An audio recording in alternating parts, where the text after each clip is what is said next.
The following presentation of the Minnesota Twins.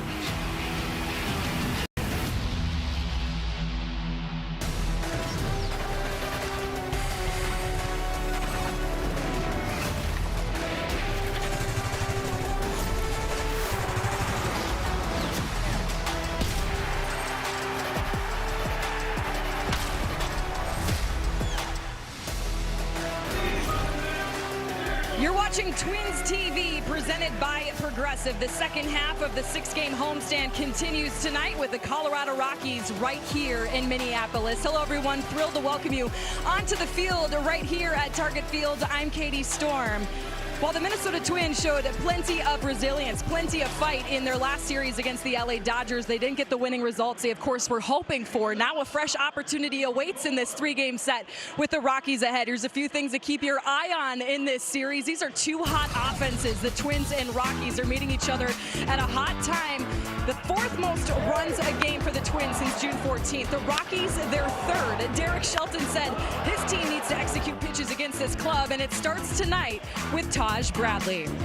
On the Minnesota side, the Twins have the third most hits and fourth best average in baseball in the month of June. Their strikeout percentage of 17.8% is the lowest in baseball this month, behind only the Diamondbacks. Look for their offense to stay hot. And lastly, Byron Buxton, he's a reason why the offense is where it is. Buxton is tied for the second most homers this year, and he got the recognition he deserves. Recently, he's moving on to phase 2 of the All-Star voting. Byron Buxton, what an incredible 12th season here in the big leagues as the Twins look for a W here in the series opener with the Rockies. Taj Bradley gets the ball. The fastball important, but coming up, Corey and Justin talk about that cutter and how effective it could be as well. Minnesota Twins baseball is presented by Progressive Insurance. It's easy to bundle your home and car insurance at progressive.com. And by Ford. Visit local.ford.com or your local Northland Ford dealer today. Minnesota Twins baseball is presented by your local Toyota dealers. And by Menards. Save big money at Menards on all your home improvement needs. Welcome back to Target Field, closing in on game time and a Taj Bradley start here on this Friday night at the ballpark. And last time out, Taj in the desert went 5 innings, plenty of run support, 2 earned runs. He walked 2 and struck out 4. And that note there at the bottom, 3 of the 4 strikeouts came with his cut fastball. With that, we welcome you back to the booth, everybody. Great to be back alongside Justin Morneau. I'm Corey Provis. So this is a Rockies offense that is playing well right now. Last 2 weeks scoring more than 6 runs per game. They swing early, they swing often, but why does the cutter, why is that pitch going to be key for Taj tonight? It's just a pitch that really he has developed. It's turned into a real weapon for him, and it's got more movement. Sometimes, to me, it looks almost like a slider with how much movement it has side to side. It's got some depth to it. He's able to miss bats, but a lot of times when you throw a cutter, your goal is to get him off the barrel. You're working towards the end of the bat. You're looking for weak contact, but he uses it as a swing and miss pitch, and since he's been back, he's generated about half of his strikeouts with that pitch. Throughout the year, he's been able to mix and match with those, use all 4 pitches for strikeouts, but as we're showing you here, 16 of his 32 since he's come off the injured list have come with that cutter. So it is a weapon that he can go to miss bats, to go out there and use a pitch to throw in the zone and get chased with it as well. So it is a very effective pitch for him. StatCast 3D is powered by Google Cloud, so it is a weapon for Taj Bradley, but it's also a pitch that the meat of this Rockies lineup, it's a pitch they don't mind seeing. Yeah, 3, 4, 5 in the order. They handle the cutter really well. So this is going to be one of those starts that we have to keep an eye on that pitch. Is it something that he is going to go to, or does he avoid it? It's a strength for him, but it's also a strength for the middle part of their lineup. So he's fortunate that he throws 4 pitches and that he has different weapons that he can go to, but this is really something that's going to be interesting throughout this start. Is it a pitch that he goes to? Is it something he goes to get these Colorado Rockies hitters to chase, or does he avoid it altogether? Twins have dropped their last 3. The off day yesterday, but now they reset. Interleague play continues here at Target Field with the Colorado Rockies in town. Friday night baseball, Twins baseball coming up. Ludicrous later on. Should be fun on Twins TV.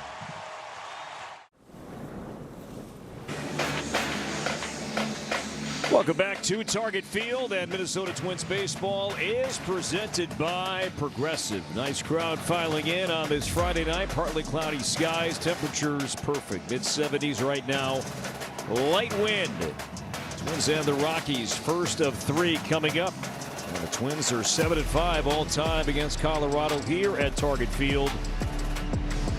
And the fans are here early, and they will be here for game time, and many will stick around for Ludacris coming up after the game tonight. Taj Bradley leading the Twins on this City Connect Friday night out of the first base dugout.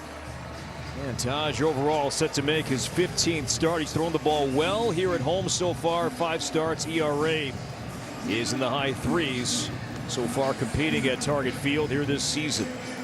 The Rockies come in 32-49. They have won their last 2 series, and Warren Schaefer, interim last year, took over for Bud Black in May and then was hired full-time in November. And the forward Colorado batting order, it's an offense that is surging right now, scoring more than 6 runs per game since June 14th. Jake McCarthy, Mickey Moniak, and Hunter Goodman already an all-star, likely all-star bound for the 2nd time. And of course, familiar faces return. Willie Castro and that man right there, Eddie Julian, will bat 9th and play second base. And that's the group that Taj Bradley morning will see tonight. His season numbers are brought to you by CarShield. Yeah, got off to a really good start in Twins uniform. Spent some time on the injured list earlier in the year. For Taj, it's all about that first inning, controlling his emotions, finding that zone, finding what's working for him early in the ball game, limiting the free passes. If he gets through the first, look out. He's a guy that can deal. He can go deep into ball games. That 4-pitch mix. The cutter has been a really big swing and miss pitch for him since he's come off the injured list. But he can miss bats with all 4. It's really interesting. He's a tough guy to prepare for. If you're trying to figure out how do I attack, you have to figure out what he's trying to do to you that day. And we'll see how his mix changes or does it change as he goes through this start. And defense behind him. Larnick in left, Buxton in right, and take a look in right, or center, excuse me, and take a look at right field. Luke Keyshaw making his first big league start out there in right. Spent an inning out there earlier in the road trip. Brooks Lee, Gray at short. Clemens at second, Lewis and Caratini behind the plate. And Keyshaw in right field, certainly a big story. Katie has more on that coming up in just a bit. But Jake McCarthy will lead things off for the Rockies, running a 13-game hitting streak, acquired from Arizona in a trade in January. The first pitch is lofted to left and playable. And Trevor Larnach charging in. And he's got it for out number 1. Expect plenty of that morning from this Rockies offense that leads all of baseball in overall swing percentage, but especially first pitch swing percentage. They'll swing early, they'll swing often. You can get some of these hitters to chase as well.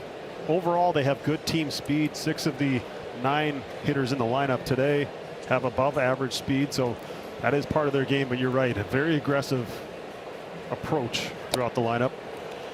There's Mickey Moniak, recently off the injured list. He missed about a month with tendonitis in his right ankle. He was the first overall pick by the Phillies in the 2016 draft.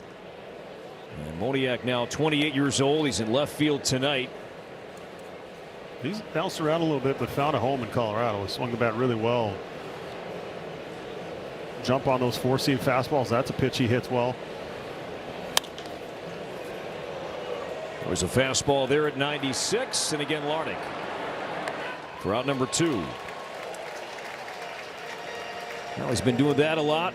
High fly ball rate for Moniak, and he finds Larnach. So back-to-back plays by the Twins left fielder. 2 down now for Hunter Goodman. 21 home runs for Goodman already. Was an all-star last year, Silver Slugger winner as well in the National League. And of his 21 home runs, 14 have come away from Coors Field as Bradley misses high. That's one of the things, after playing Colorado for a couple of years, you get so tired of hearing about as a player for the Rockies. Well, yeah, your own the numbers are based on, but when you have better on the road than at home. Well, this is a major league pop-up, and Caratini eventually, gravity will do its thing, and it does. And makes the play near the on-deck circle, and a quick start. Good inning for Bradley. Buck coming up in a moment. Operation Metro Surge was a dark time. Twins coming up for the first time tonight. Derek Shelton and the Twins 13-11 all time against Colorado, but the Twins only 9 wins this season against the National League and the Menards.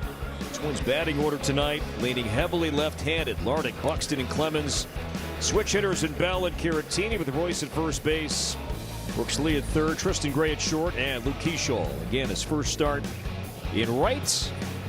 And on the mound for the Rockies in his second season in the big leagues with Baltimore last year, Tomoyuki Sugano is on the mound tonight morning for game 1. He's going to mix it up. 7-pitch mix. Split is his best pitch. Fastball's average is right around 92 miles an hour. Cutter's been a good pitch for him as well, but the split versus left and right is the go-to. If he needs weak contact, if he needs to miss a bat, and that's what that pitch was right there.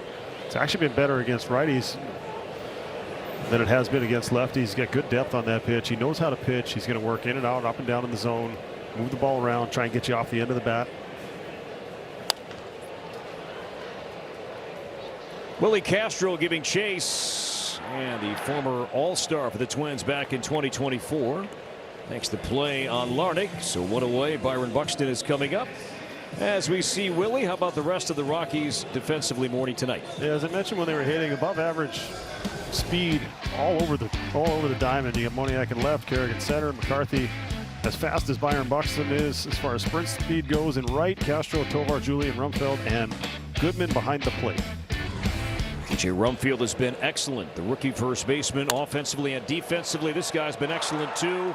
And he lines a base hit to left in the first pitch to his liking. So Buxton with his third hit on this homestand. The first one, though, that does not go for extra bases. So the Twins have a man on.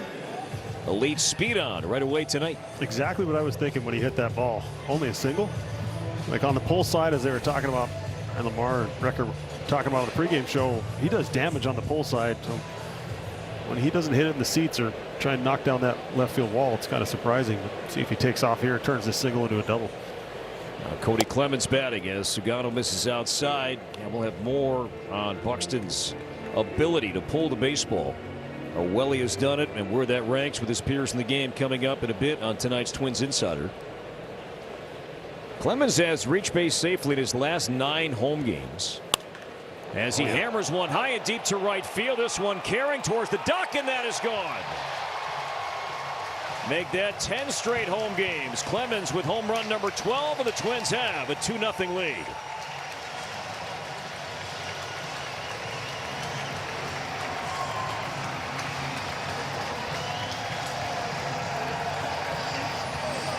Good crowd on a Friday night, getting everybody out of their seats. Quick first inning from Taj, and then Buck gets on. Clemens gets a split in zone. He knew it immediately. Does that swing tell you that he was sitting on that pitch, waiting just a bit back, keeping the barrel down against the splitter? Hard to say. It's either that or just knowing the fact that the fastball is going to be around 92 miles an hour. So you don't really feel like you have to respect that as much as you do 98 or 99 in the zone. You can let that ball travel. Sometimes you can think fastball in the opposite gap. And then if he does throw that split in zone, you can jump on it like he did. It's always hard to tell, but he looked like he was all over it. The Rockies have allowed the 4th most first inning runs of any team in baseball this season. Twins adding to that on a 380-foot Clemens 2-run homer. 0-2 on Josh Bell. Over near the Rockies dugout, Goodman with room. And there are 2 down. Sugano, home run prone morning. We talked about that before the game tonight. He allowed 33 last year. That led the league. He's now allowed 15 home runs and now 16 starts. And I think we talk about this quite often. That's the difference between having velocity and not having velocity. With 97 and 99 on your fastball, like we'll see from Taj throughout this game, you can sometimes get away with pitches in the zone. If you're not going to overpower them with velocity, you have to have pinpoint command. And if you leave pitches in the heart of the plate, there's just less room for error if you don't throw around league average or above league average with that fastball. And he's been punished, but he's also done a pretty good job overall if you look at his numbers as far as pitching goes. 2 balls and no strikes on Victor Caratini, who has been fantastic here in the month of June, really in many ways having one of the better power months from any catcher in any calendar month in team history. OPS over 1,000 this month. That's a home run on this homestand, ahead of Sugano.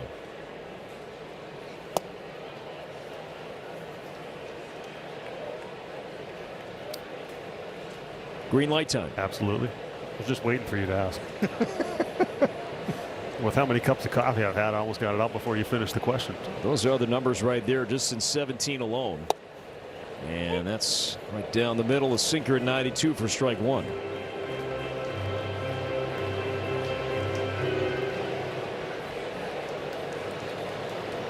Lewis on deck if Caratini extends the inning. Well, Sugano's 3-1.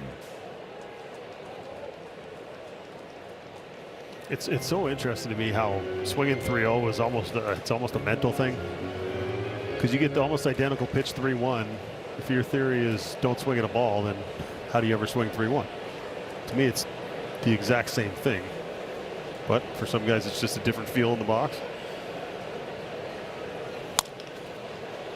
And the more you watch baseball today, too, wouldn't you agree that, yes, the line, you take 3-0 because you're going to see the same pitch 3-0 that you see 3-1. I think that is fake. I think that is maybe thinking back 20, 30 years ago, because that is not modern day baseball. Yes, I believe that's in the past. Just because he got to 3-1, and I was thinking, okay, there was some doubt in my mind. Is he going to go split here?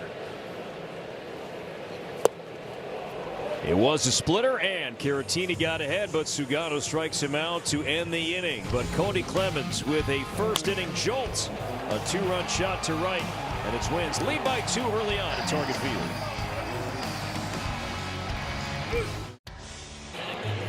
Cody Clemens makes it an early 2-0 lead for the Twins. We're in the top of the second. Well, once again, Luke Shaw making his first start in right field. Derek Shelton said he's confident that Luke is going to pick it up. It's going to be a work in progress. There's going to be some growing pains, but he just mentioned the work that Luke has put in over the last week to be ready for this, just with his routes and his positioning, and he's confident he's going to be ready. This adds, you guys, just to the overall versatility of this team this season. And lastly, what better way to learn than alongside a Gold Glover like Byron Buxton?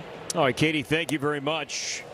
As Bradley now behind TJ Rumfield, 2 balls and no strikes. Now you go back to Saturday night. Twins had the lopsided win against the Diamondbacks in Phoenix. And Keyshaw, he finished that game, played the 9th inning in right.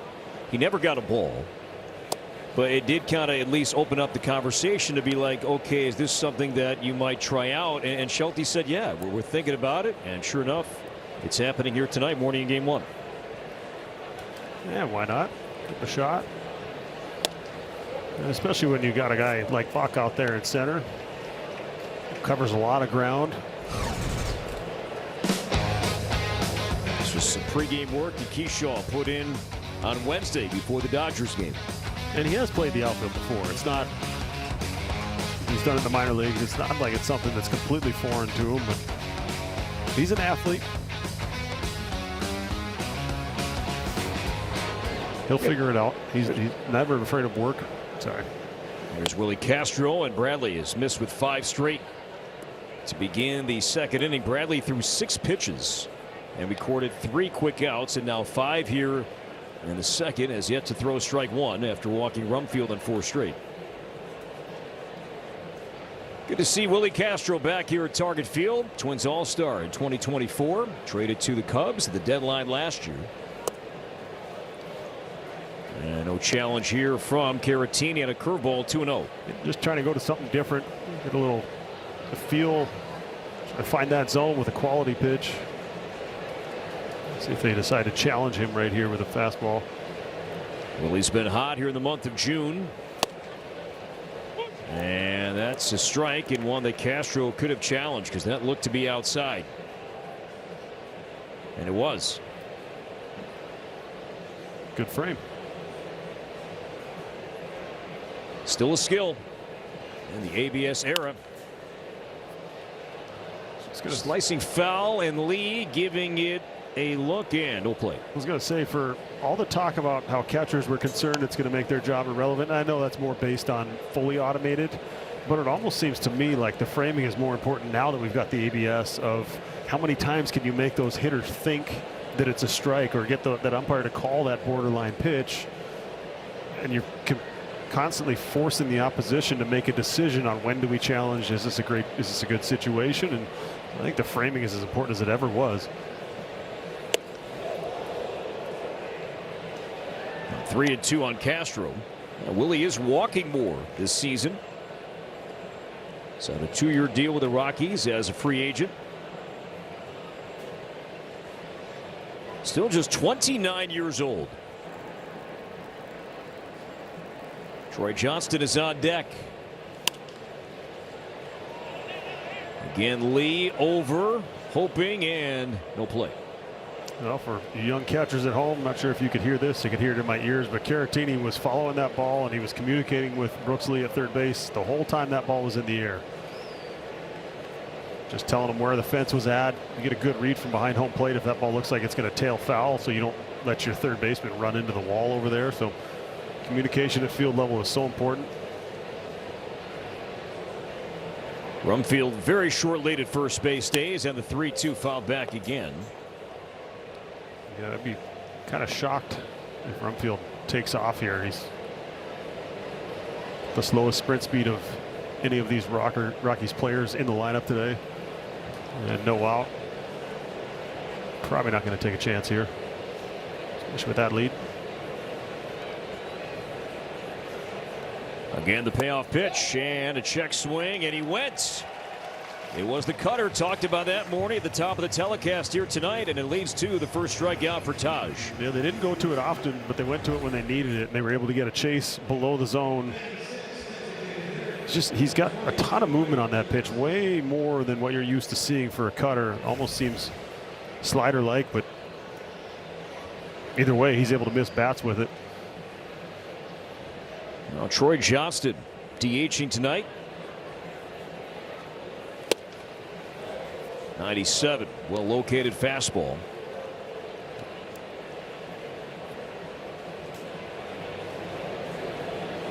That cutter typically is not a strikeout pitch. It's more of a weak contact. You can miss some bats occasionally with it. But with the movement he has on it, he's able to get a lot of swing and miss, and it's just turned into another weapon. He's got that big curveball. He's got a ton of depth on it. He's got that fastball he can throw at the top of the zone. Those two play well off each other north-south, but then to have something that has a little side-to-side movement on it to give the hitter something else, a different spot to look in the strike zone, it's a very effective pitch to mix with the other ones. 0-2 coming up to Johnston. Saw the note that Johnston has the 5th highest batting average in the National League at .314. He's also hit 22 doubles, second most in baseball, behind the Giants' Rafael Devers. 1-2 from Bradley, sharply right side, and a base hit, and Rumfield will stop at second base. So Keishall fires it back in, and that's a miss 90 feet there from Rumfield. Yeah, that's not having a true understanding of your opponent on the field. And like we talked about a couple of weeks ago, the grass, dirt, grass of when to go first to third, a very simple way of looking at it, and how far that right fielder had to range, knowing that his first game out there, not having a good idea of the arm strength, but should have a good idea. That's got to be a first to third on that ball, setting up a run scoring play. So 2 on 1 out for Cole Carrig. Here's a rookie, a check swing in the dirt, and he went on a spike curveball, so an 0-1 count on Carrig, a top prospect in the Rockies system entering the year, currently 6th ranked prospect in their organization. It's a second-round pick in 2023. Oh, yeah. And Carrig, small sample, he's 14 games into his big league career. He's been excellent with runners in scoring position. With 6 hits and 11 at bats. He can fly, has elite speed. And the 0-1 loop to the right side. It sinks. It's picked by Clemens to second, and not in time, back to first. But that's the no first to third, no run scored right there. So that's why it's so important to take that extra base when available, to know the opponents, where they're positioned. Keishall was playing deep, all of those things. This ball, short hop Clemens, had thoughts of going to catch it in the air and then figure maybe we'll be able to turn 2, but with his speed going down the line, no chance. So 2 on, 2 out, Twins by 2. Carrick at first, and now Ezequiel Tovar, who has the highest first pitch swing percentage in baseball, nearly 55%. He swings at pitch number 1. That's the swing of that, up and inside at 99. This is going to be really interesting to see if Carrick takes off with a lack of speed on third base. Do they throw through? Twins have allowed 77 stolen bases, caught 14 so far this year. Do the middle infielders just stay in their spot, not vacate if he does take off? Carrick stays, and the next one is high. So Tovar, 2 high fastballs he has laid off on. Venezuelan-born with a Gold Glove in 2024. Had a good offensive season that year. He led the league with 45 doubles. His numbers down last year in 2025 at hitting just 169 this month. But ahead of Bradley 2-0. And on the corner.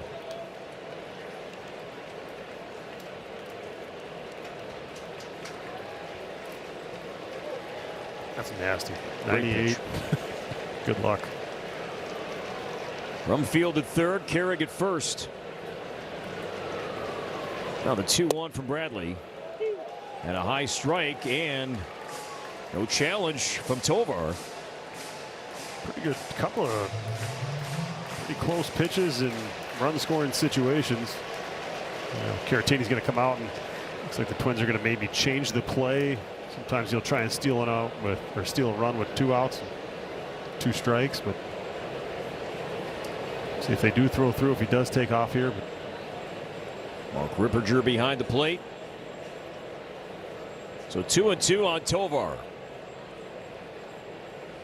Carrick stays, and it's outside.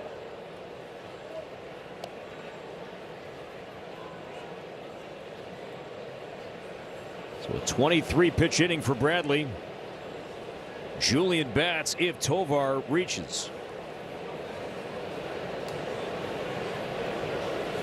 Full count to the Rockies shortstop, and the payoff. He struck him out. He chased a cutter down and away. So 2 strikeouts for Bradley so far tonight, both with his cutter. Got Castro swinging, and now Tovar does the same. Yeah, welcome back. Bottom 2, Twins up 2-0. Let's take a look at the Toyota keys to the game. Stand up. They're both ludicrous references for those of you who aren't following along. And defense, how low? So stand up. Rocky starters have the highest ERA in Major League Baseball. Twins have already gotten 2 off of Sagano. And then how low? Rockies offense has the highest chase rate in baseball. So splitter down. We saw Tovar to end the last inning, chased a cutter off the plate. So take advantage of that if they're able to. And so far, the keys to the game are looking pretty good. That's how it works when you do it in the second inning. I thought it was going to be stand up, but that's later. Your enthusiasm is much better than mine. 1-1 on Royce Lewis, running a 6-game hitting streak as Sugano misses outside.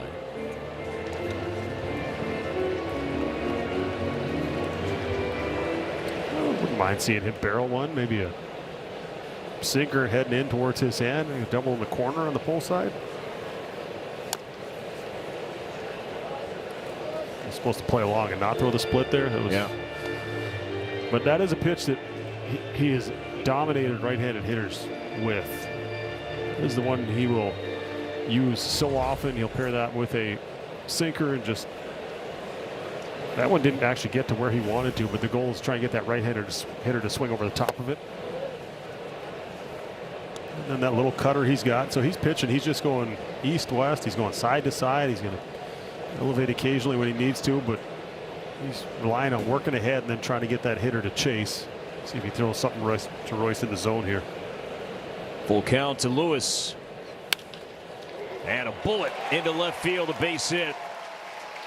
Hard contact by Royce. Nice at bat. Twins have their 3rd hit off Sugano so far tonight. Well, that was the sinker and that was the pull side.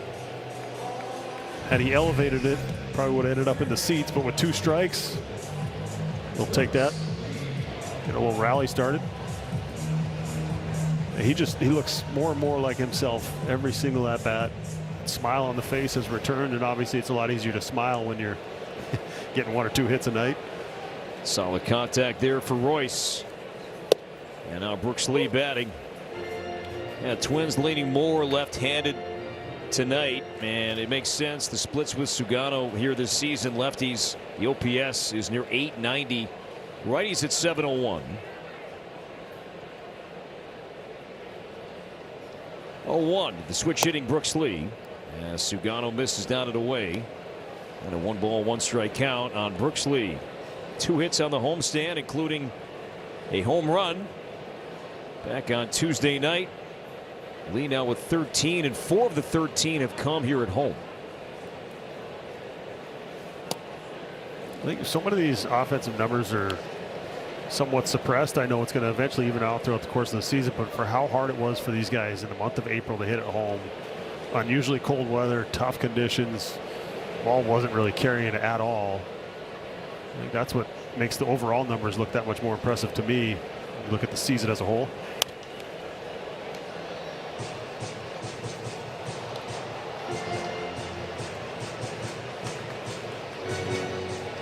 The Twins, they passed the halfway point of their season. You know, mathematically during the Dodgers series, and it's really been impressive. And I've even asked a few of the coaches about the offense and how it's performed this season. As Lee sends it to right, deep down the line in the corner, and that ball is gone. Home run, Brooks Lee kept it fair. Hugging that right field foul pole. The Twins have their second 2-run homer tonight, and now lead 4-0. That landed on the top of the outfield wall and got a fortunate bounce. And he didn't want to let his buddy Cody Clemens be tied with him for long. But just getting on base, good at bat by Royce. He got to 2 strikes. He put the ball in play. He hit it hard, and then Lee, with his ability to make contact with so many different pitches and so many parts of the strike zone, got just enough of that one. You know you're going good when that bounces out of the ballpark. 14 now for Brooks Lee, and all those smiles inside the first base dugout. And the Twins have put up 4 early tonight, and still nobody out. And there they are, Clemens and Lee. Teammates, great friends. And now Tristan Gray. Apologies, I read my own writing wrong. He maintains his lead. Cody got it to within 1 with his 12th homer of the year. That one there was Brooks's 14th, so I'm sure Brooks will let him know. Here's a bunt from Gray. It's a fair ball picked up by Sugano. His throw, and it goes into foul territory. Gray's going to try for second base. A fortunate bounce for the Rockies, and with that, Gray is going to be tagged out. So there is out number 1. So he laid down a perfect bunt, but then try to stretch it into 2, and the Rockies make the play for out number 1. Pretty good bunt. Was able to deaden it, get to the third base side, make the pitcher field it. Did not make a great throw, but then you said it. He got a great bounce. Look at this. Deaden it down into the ground. Get the ball down first, then take off running. I think Gray was on his own. I think he noticed too that Willie Castro was back at third base.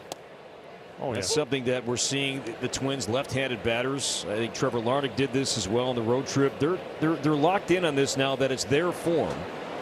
That if they see that third baseman just dropping back a few more steps, take it.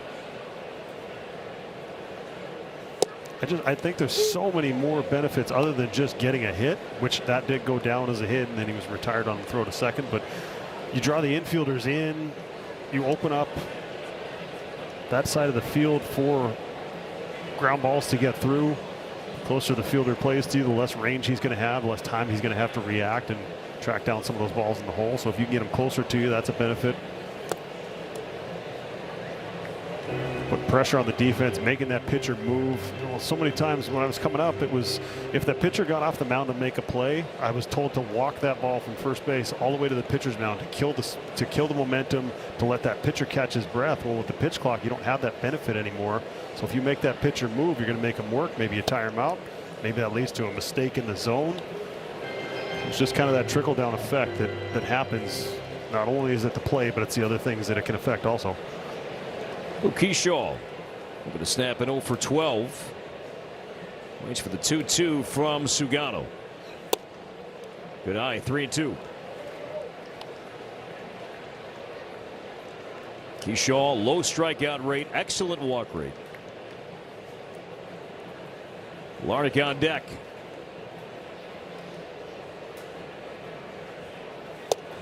And that's strike 3 called.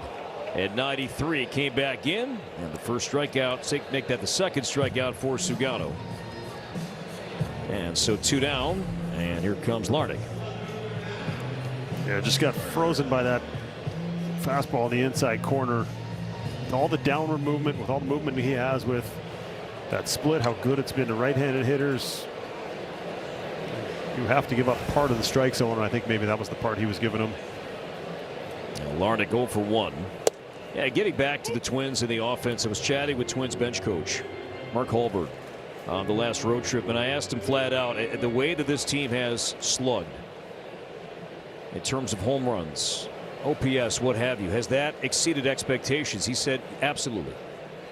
Did we think we'd have some of that? Yes, but did we expect this to be a top 10 run scoring team, a top 10 home run hitting team? Sounds great, but I don't think there was enough data to say that that was going to be the case. It's always good to be surprised on the positive side of things. It also helps with the incredible season that Byron Buxton is having. But it's not just Buck, it's other hitters throughout the lineup. You never know when someone's going to have a career year. If there's indicators, pitches they're swinging at, all those other things, or when guys are just going to exceed expectations as a team, it's something that grows. I always say that hitting is contagious, the old cliche, but it really is true. The more guys you have on base, the more pressure it puts on the pitcher. The threat of hitting home runs can sometimes cause those pitchers to be a little more careful, to fall behind in counts. And I think the team approach they've had of just trusting the guy behind you has really paid off as well. Line to center field, and Carrick coming on makes the play, and the inning is over. But the Twins, for the second straight inning, get a 2-run homer. It was Clemens in the first, and now Brooks Lee does the same down the right field line for his 14th, and the Twins lead by 4.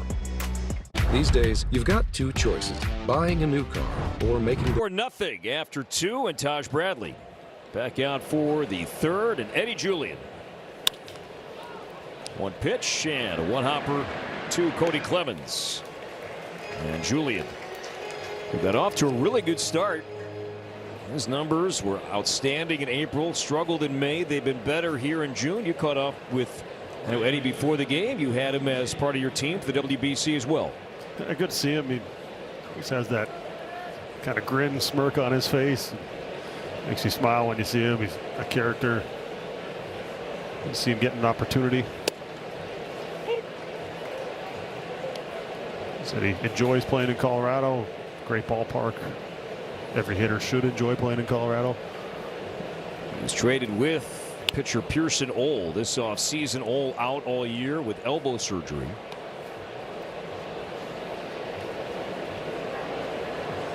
And with the way that TJ Rumfield has played first base, Eddie, when he's playing, he's a second baseman. If he has a position right now with the Rockies, it is at second. 1-2 on Jake McCarthy. Yeah, nice little tribute video for both Eddie and Willie Castro right before this game started. Look at that. Good jersey to wear tonight. Swing and a miss, and the cutter again. So 3 strikeouts, all with Taj's cutter. It's a weapon. I mean, it is hard, but for how hard he throws it, he gets a ton of movement on it. And with his velocity, you are sped up naturally. You got to respect 97. As I've said many times, no hitter wants to get jammed, and then you get out there a little too early and you get that swing and miss.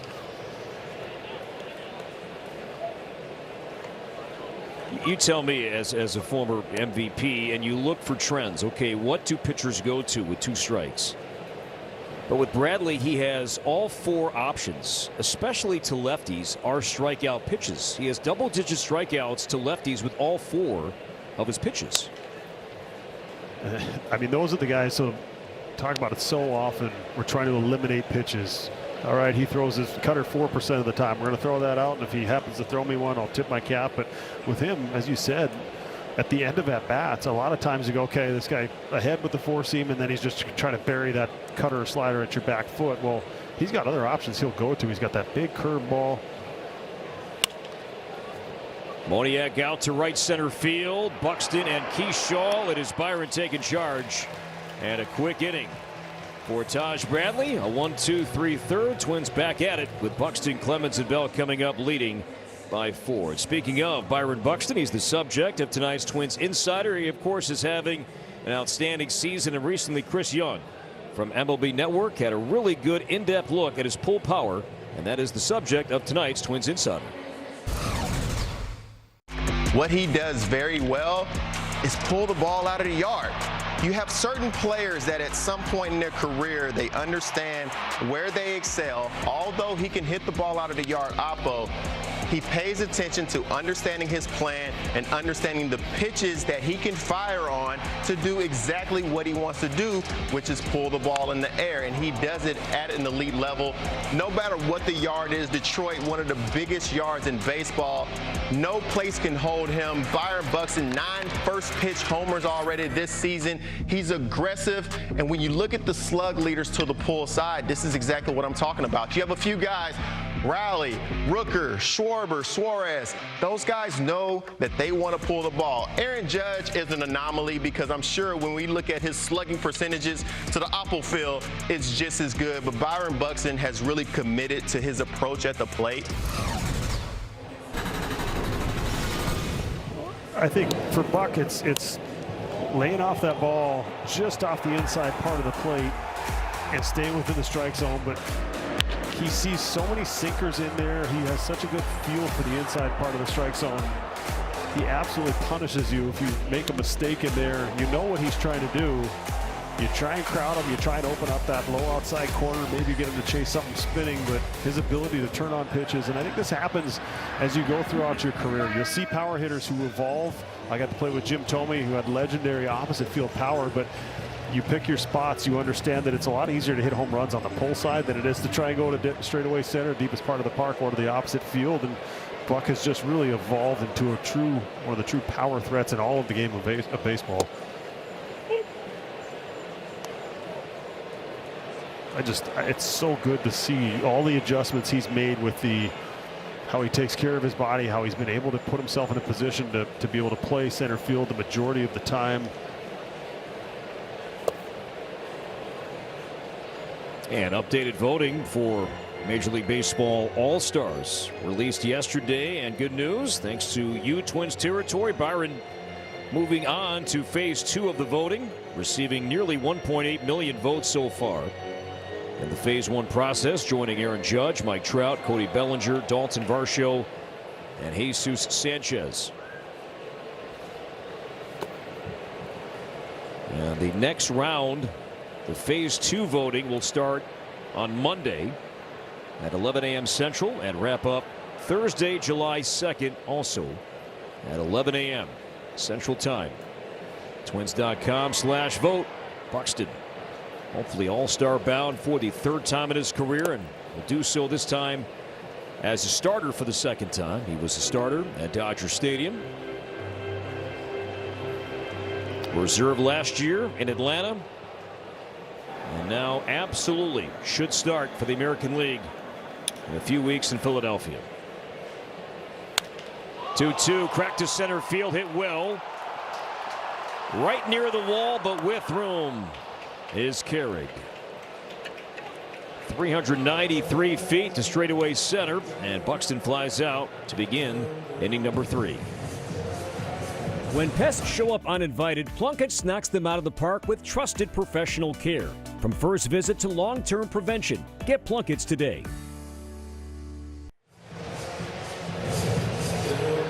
So 1 down, Cody Clemens snapped an 0 for 13 with a home run to right.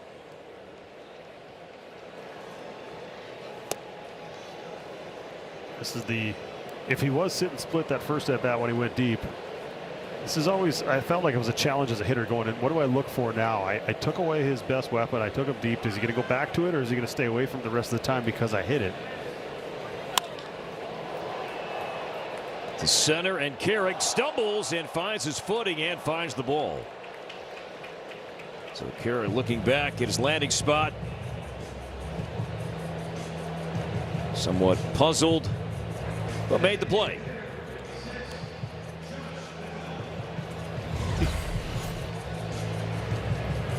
Oh boy. That's some athleticism there. I'm falling down like that. That ball's bouncing off my leg or something. Kind of like that Varsho play in center field last year. That was incredible. Ridiculous catch that he made in Toronto. Yeah, I'm with you there. And, you know, Brenton Doyle, when he's healthy, also plays a good center, but it's going to be hard to move Carrick off that spot when Doyle comes back from his oblique injury. 2 down for Josh Bell. And this is a fair ball. And who wants it? Sugano with the glove, throws low, but in time to retire Bell. And a 1-2-3 third for Sugano.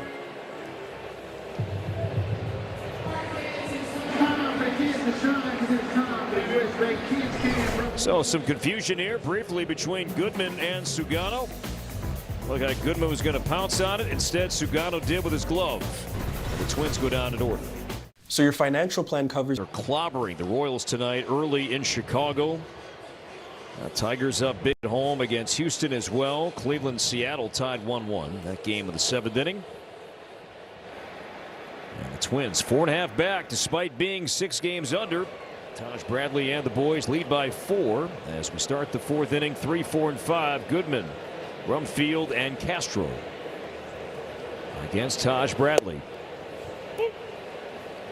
Hunter Goodman leading all big league catchers with 21 home runs. 21 home runs before the All-Star break are the most by a catcher in franchise history. The Rockies' first catcher was Joe Girardi. And Chris Iannetta was there for a long time. Goodman's done well. 26 years old. As I mentioned, All-Star last year, Silver Slugger winner. Had 31 home runs a season ago. And he's homegrown, 4th-round pick. And he will chase, but yes, the numbers, as you saw, Caratini set up way off the plate. But yeah, power numbers, he'll take some swing and miss in that trade-off for how many home runs he hits.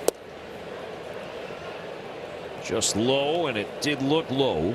Not challenged by Caratini. Now a 2-2 count. Goodman 2 for his last 22. Rumfield on deck. High and deep to right center field. Keyshaw back. Keyshaw makes the play right up against the padding. And Bradley slapping his glove in the air, so Keyshaw gets some action here in the 4th inning.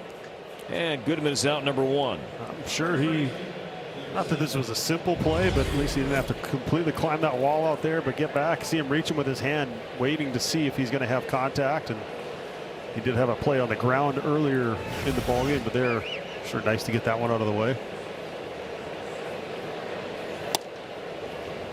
Strike called on Rumfield. Thinking back to Keyshaw too as an outfielder, you mentioned it's something he's done in the past. Remember last year, going into 2025, the Twins, they had plans to get Keyshaw some reps in center field. But then those were delayed as he was recovering A, from Tommy John surgery, and then B, once he sustained the fractured bone in his forearm. All those plans went by the wayside, but they had some hope and some idea of last year using Keyshaw some of the outfield and mainly in center. I think he's an athlete. He's a competitor, and I think if you challenge him to do something, he's going to give you his best effort, trying to figure out the best way to do it to help the team. And he's definitely capable of being a guy that can play out there on the outfield grass.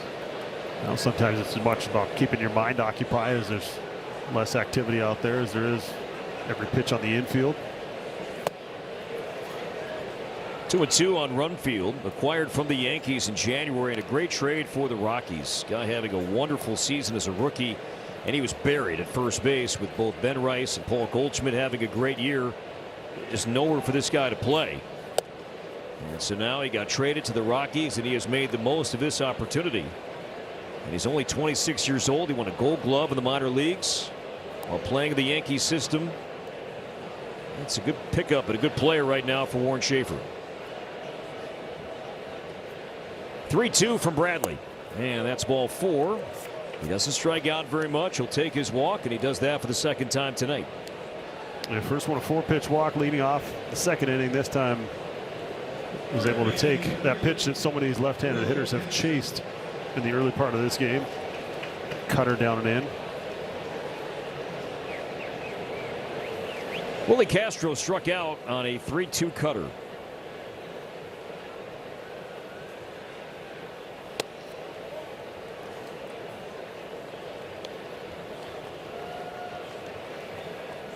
Willie, a couple of years ago, not just an all-star, but a Gold Glove finalist as a utility player. And he has certainly done that with the Rockies playing all over.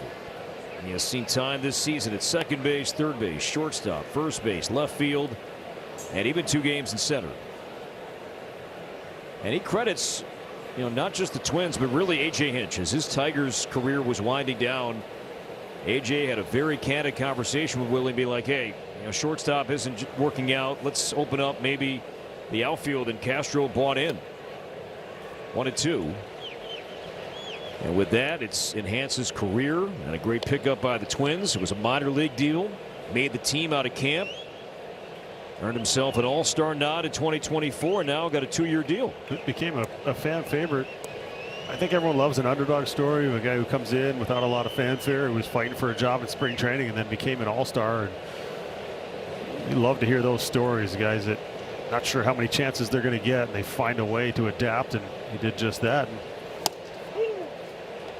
Great pitch on the corner, and Castro will challenge. He will be wrong. This is paint right on the edge. Perfect pitch from Bradley. And with that, he's going to pick up his 4th strikeout. Automated balls and strikes are powered by T-Mobile, and there are 2 down. Much like in his last start, 3 of the 4 strikeouts with the cutter. That one with a fastball, as you mentioned, just painted on that outside corner. And a couple of pitches we saw early that weren't challenged. So these hitters they get information. You go back, you can look at the plot, you can say, okay, should I have challenged that pitch? Where was that pitch? Did I think it was outside? And sometimes a pitcher's movement surprises you, or how our catcher receives that ball will trick you a little bit as a hitter. But so you wonder if those earlier non-challenges impacted that challenge, or that decision to challenge there. Obviously a 3rd strike as well, a little different than a 0-1 pitch or something like that. But I wonder how much the information these hitters got during the early part of this game, if it fed into sometimes when you challenge later.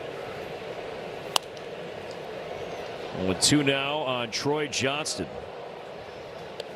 Drafted by Miami, 17th round pick in 2019.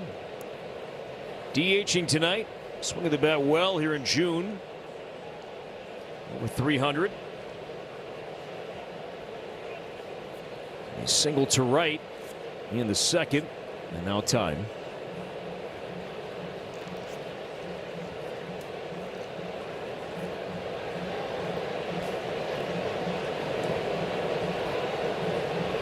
Bradley, 4 strikeouts, 2 walks. So far tonight, no runs on a hit.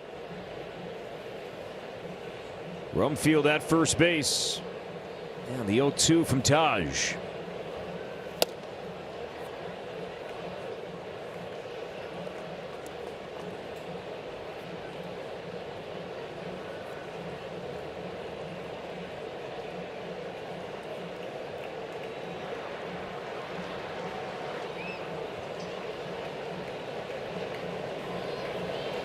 Runner stays, and we'll do it again. There's 99 from Bradley.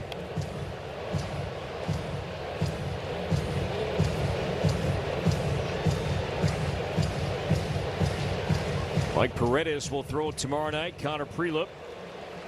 Some extra time between starts. He will go on Sunday. Our Progressive Wire Cam. TJ Rumfield at first base, and the 1-2 from Bradley. This one is playable. Trevor Larnach over, and he's got it to end the inning. So Bradley, 4 scoreless so far tonight. The Twins offense has put up 4, including a 2-run homer from Brooks Lee. He is due up 3rd when we come back here on Twins TV. Bottom 4, Twins batting, and leading by 4, back with Justin Morneau, Katie Storm, Marty Gellner, Anthony Recker, Ryan Lamar. Great to have Ryan part of our Twins TV team as well. Corey Provis tonight from the Dick Bramer TV booth. And strike one called on Victor Caratini. Apparently, if you have a French name, you can get a job here. Yep. This is an analyst. Plouffe. Lamar. Anthony. Perkins. No. No. Not him. No. Oh, speaking of, there he is. Colbert. Jordan Austin, award-winning director. He's listening. 1-1. Now the switch hitting catcher Victor Caratini has a slow breaking ball. Drifts outside. Wouldn't mind another 2-run homer this inning. Make this thing a little more comfortable. Scotto does have one start this year where he has allowed 3 home runs.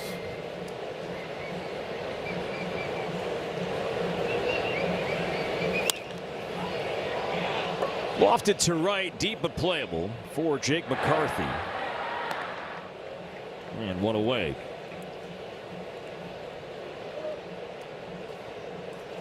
Caratini has done a fantastic job really picking up the offense here in the month of June. And there was a period in May when the Twins were not getting much in terms of offense from either catcher.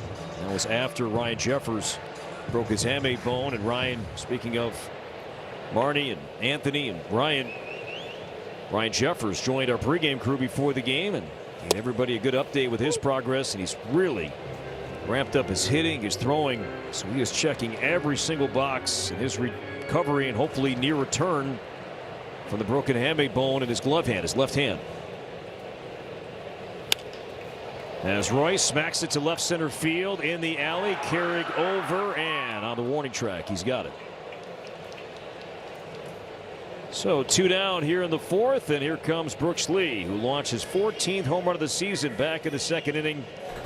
Let's take a look at Lee and this home run swing from earlier tonight via StatCast. Well, he caught this ball out front, but he was able to keep his barrel through the zone, his hands back just enough to still provide power and then hit it in the absolute perfect spot. Right off the top of the wall and out of the ballpark.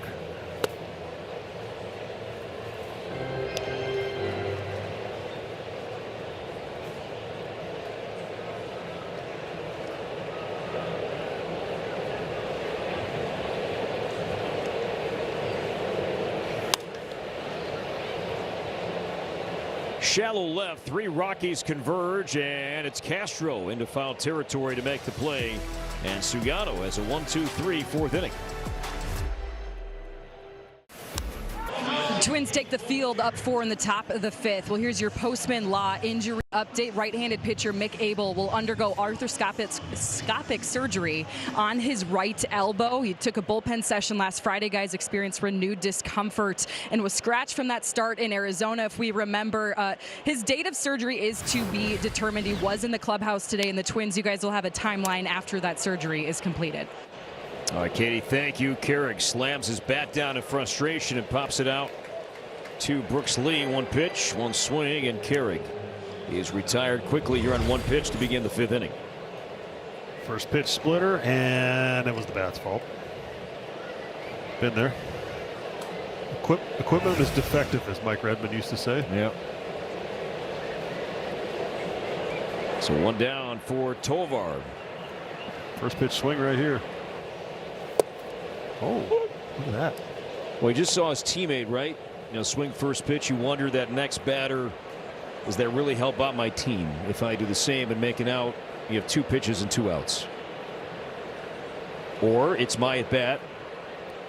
It depends. There's both sides of it. Maybe in August you swing at that, or September. To right, and Keyshaw measuring the track, the sidewall, and makes the play. Yeah, he did. Taj appreciates it. That was a tough play. I figured off the bat this could be trouble, but did a nice job of navigating that corner. That ball slicing off the right-handed hitter's bat. Not a lot of foul room over there. That'll be the All-State good hands played. There you go. Like he's been out there forever. But nice to get a play going back against the wall that he had last inning. That one in that corner, that's probably the toughest area he's going to have to deal with. I know that overhang and 3 different walls, the way that ball kicks off if it does get over his head, but getting into that corner where there's very little foul ground, it's going to be challenging, but he's going to put the work in to figure it out. Well, the guy that mastered that part of this ballpark, Max Kepler, activated tonight by Arizona and is making his season debut with the Diamondbacks after serving his 80-game suspension for testing positive for performance-enhancing drugs. So Kepler is making his Diamondback debut tonight. 1-2 on Eddie Julian. 18th round pick by the Twins out of Auburn in 2019. Had some great moments in 2023. Regular season, postseason, you name it.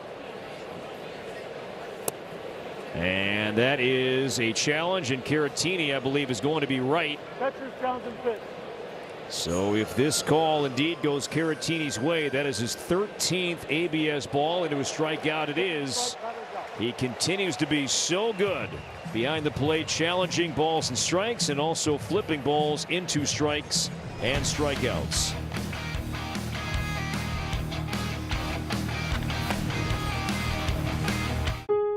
We're here. Celebrate Byron Buxton's historic cycle from last season with a bobblehead giveaway here at Target Field. This is coming up tomorrow. The first 10,000 fans will take home this really cool, one-of-a-kind Buxton bobblehead presented by Delta Airlines. Lock in your spot right now at twins.com/tickets. As Gray lines out to begin the Twins' 5th, so 1 down. And here comes Luke Keyshaw, but I would imagine there's going to be some series lines heading into Target Field tomorrow night in advance of Buxton's cycle bobblehead giveaway, so get here early. Absolutely. Good crowd tonight. Good crowd for the Dodgers series. Like a lot of fun watching from afar, but well, we'll test the theory here. Does Keyshaw take the first pitch after a 1 pitch out in front of him? Keyshaw struck out his first time. He does take as Sugano misses outside, ball 1. You mentioned the crowd, by the way, for the Dodgers series. 105,214, that 3-game series, the largest 3-game series total the Twins have had here since September 2019 against Cleveland. Before the world changed and COVID messed everything up. That dude's a bit late. Oh, me and Marty love making fun of the people who wear the wrong hat too. Yeah, but the original schedule said, you know what, it was supposed to be the Rockies and then the Dodgers in the weekend. No, not the case.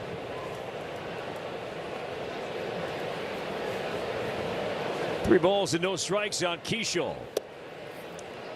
Well, probably not a popular opinion, but having, in my time in the big leagues, the evil empire was the Yankees and run that payroll up. It's not necessarily terrible for baseball to have a villain. Follow them on the road, their fans go, but also they show up. It creates energy. To shallow right, sinking. Here comes McCarthy, and he slides and makes a good play. I don't know, you're 2 down. Nice play from Jake McCarthy and right. It's tonight's unreal defensive play of the game. It's that plus speed on display. When did that slide? You see the focus right there, watching that ball go in. And having that other hand in there to make sure that ball doesn't pop out. Outfielders playing deeper and deeper. And a lot of them will tell you it's a lot easier to come in on the ball than it is to go back. Don't have the wall to contend with. It's more just avoiding the infielders.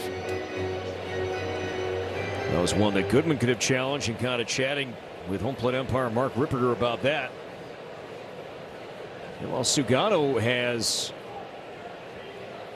retired 10 in a row, and now Lardick will challenge, and I believe he'll be right.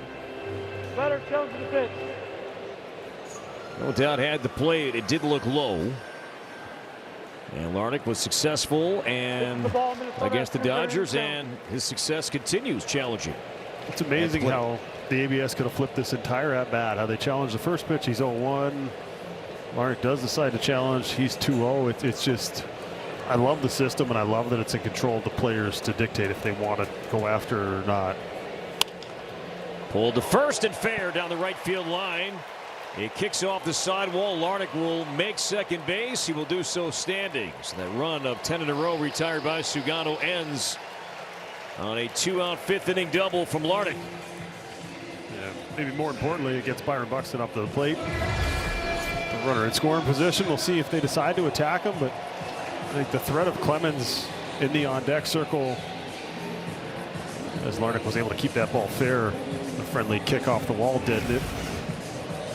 But who do you want to go after here? First pitch of the at-bat will tell you a lot. He chased that sweeper in his last plate appearance. Missed it by a good amount. Do they go back to that early? Do they try and get strike one and then get him to chase the rest of the at-bat? Clemens in the on-deck circle impacts this in some ways, I believe, with how well he's been swinging. Buxton 2 for 4 lifetime against Sugano. That includes a home run. Byron's 25 home runs, 14 have come here at home.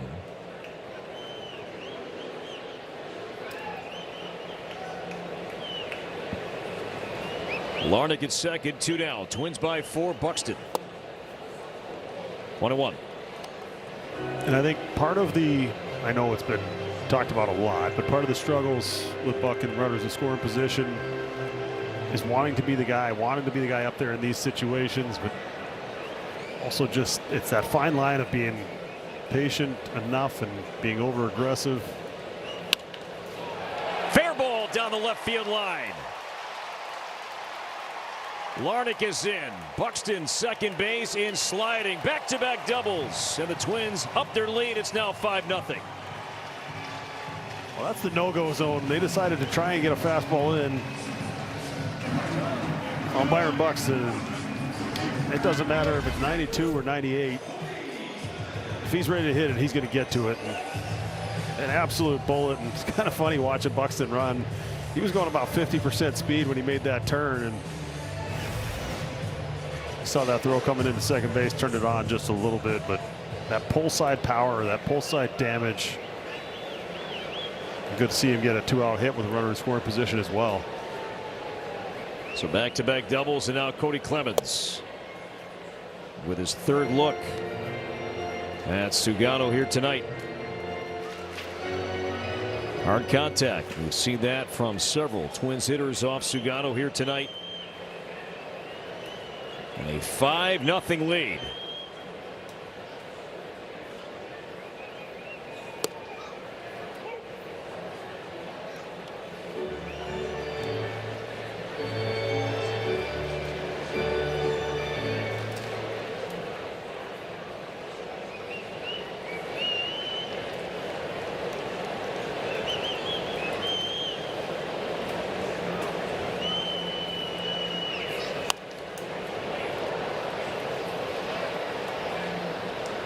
One and two on Cody Clemens. Back in the first inning, Clemens with Buxton on base. Went deep out to right. Home run swing powered by Treasure Island Resort and Casino. For every Twins homer hit 2. The Treasure Island home run deck. Treasure Island donates $2,500 to the Twins Community Fund in support of the Junior Twins Equipment Kit program.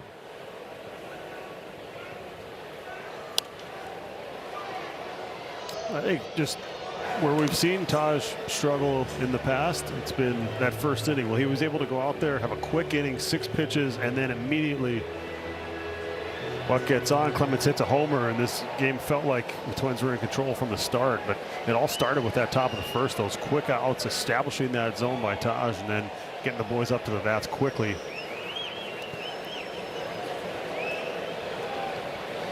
On the prior road trip, when the Twins, they swept the Rangers and then won 2 out of 3 in Arizona, going 5-1 on that road trip.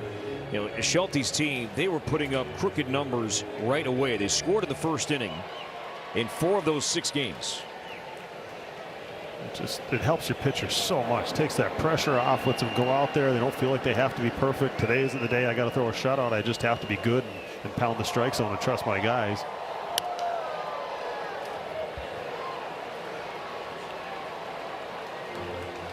It's an individual sport as far as you've got pitchers, you've got hitters, but it is a team sport as well. When one's doing well, it kind of feeds the other. When you're pitching well, you feel like, okay, we don't have to score 7 to win. It takes pressure off the offense, and when the offense is putting up runs, especially early, it takes pressure off the pitching staff. And then I think the trickle-down effect, it gives you those matchups as an offense where you're not getting the elite arms, you're not getting those arms that are going out there to hold the lead, you're getting the arms that they pitch when they're down, so you get more favorable at bats for the hitters as well. 7 pitches to Clemens, and still this at bat ongoing.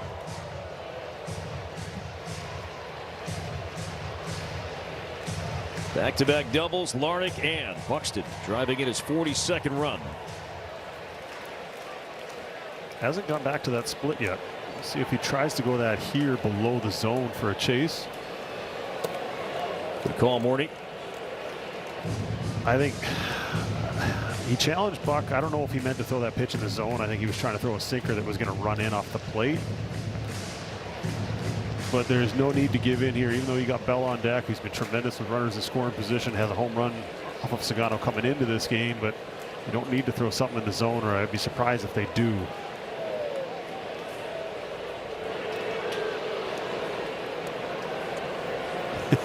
Wouldn't be surprised to see Buck take off now just for them doing that. You know, stealing third isn't something he normally does. But 3-2 count, 2 down here in the 5th, and now Clemens steps out.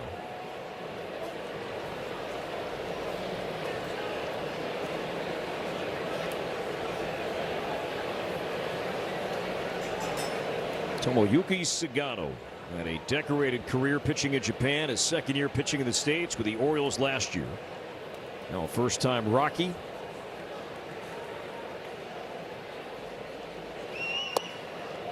And Clemens earned that, a 9-pitch plate appearance, and he draws a walk. And he reaches for the 2nd time tonight. Here comes Josh Bell, and he has been so good this season, morning spots like this. Runners in scoring position, 1 out, nobody out, 2 outs. It has not mattered. 349 overall this season for Bell. It's just that veteran presence that you were hoping to bring in. A guy who's been in this spot so many times. You're able to slow the heart rate down, have an understanding of what the other team is trying to do to you. He's hit in the middle of the lineup his whole life. He understands when they're coming after him, when they're pitching around him. And being able to just, it seems so often how many times we've seen him just line drive to the big part of the field, using the entire field. As a hitter, you'll appreciate this. I asked Josh on the last road trip. Minnesota native Seth Halverson warming up now in the Rockies bullpen. I said to Josh before the team left for the ballpark in Arizona, I said, can I run a stat by you? He said, sure. I said, what's it about? I said, it's about your first pitch swing percentage. No. Very polite about it. Did not want to know, but he's swinging at the first pitch more than he ever has in his career. And it's not even close. The league average is 35 or 30%. Bell's around 45%.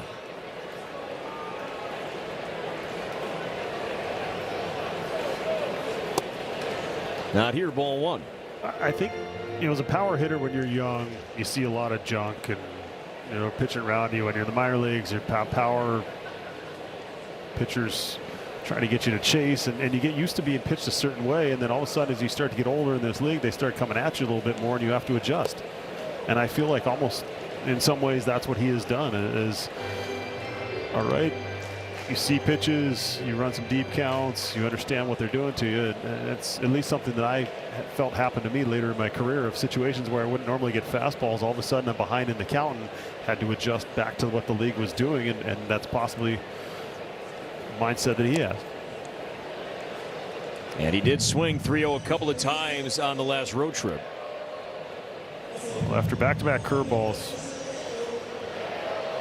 this is a time as a hitter you probably feel pretty confident that you're going to get a fastball, but you shrink the zone as much as possible and you're looking for hard contact, usually on the pull side here. That's a perfect pitch there from Sugano. Caught the corner, down it inside, 3-1. You're looking middle. You're not looking there. Yeah, that's a ground ball off the foot or a ground ball to first or pulling it foul if you're swinging 3-0.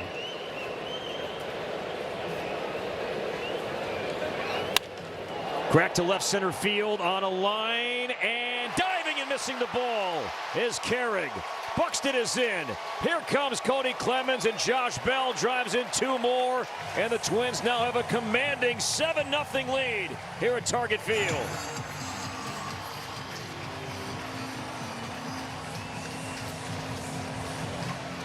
Well, what a pickup he's been. Just adding him to this lineup, that veteran presence in the middle for young hitters. Just to pay attention to what he does, even just with runners in scoring position, how he's been so successful this year. Good effort out there by Carrick, but this ball was labeled for that gap right off the bat.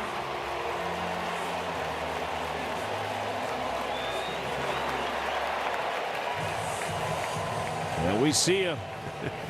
Josh Bell, team leading RBIs 50 and 51. And the Twins, 4 straight have reached after Sugano retired 10 in a row. Doubles by Larnach and Buxton, a walk to Clemens, and now Bell drives in 2. Victor Caratini 0 for 2.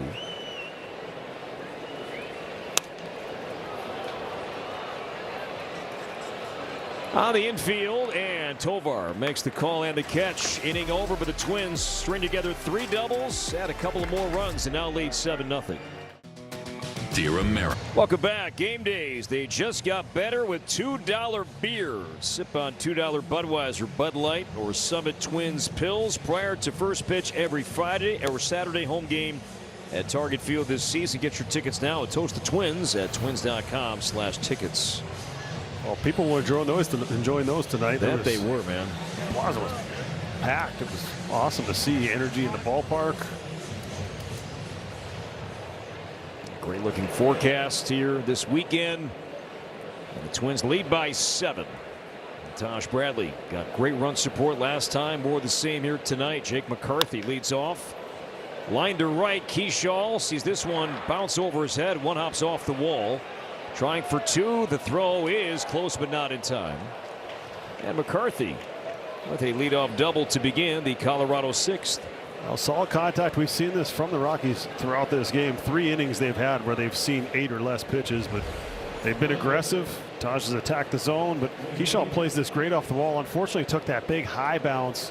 Watch the deke at second base. Gray standing there like there's no ball coming, and all of a sudden trying to throw that tag down late. Sometimes you're trying to deke that runner, convince him that there's no ball on the way, and maybe that runner lets up and you put that late tag on him. But no chance for Keyshaw, even though he played that well. Now 14-game hitting streak for McCarthy. So Keyshaw is getting more action out there to right, or in right. And we saw that limited run back on Saturday. Moniak's been great with runners in scoring position. Good cutter there from Bradley to even up the count. The Rockies as a team hitting .270 with runners in scoring position, 5th best in baseball. Twins number 1 at .289. Entering play tonight. Like part of the challenge of doing your pregame prep and how am I going to pitch to a team, how am I going to pitch the lineup, how am I going to pitch to certain hitters. Sometimes you can get intimidated out of using your best weapons. Moniak slugging .692 off of cutters. Hit him well last year as well. But Taj hasn't shied away from it. And sometimes you just tell yourself, maybe he hits cutters, but he's not going to hit my cutter. And it does have a different shape than most cutters. It's got a little more movement than most cutters. And so we talked about it on the air before the game. Hey, is he going to avoid throwing this pitch to this lineup? Well, he has not avoided it, and he's used it very effectively. He's used it to swing and miss. To generate swing and miss. It's been a great job by Taj. But with a 7-run lead, the last thing you want to do is put him on right here. Quality pitch. And a home run hitter on deck in Goodman. 3-2 from Bradley. And went back to that cutter. That's not where he wants that pitch, but 3-2, maybe just concentrating on making sure he gets that ball in the zone as opposed to starting it strike the ball looking for Chase.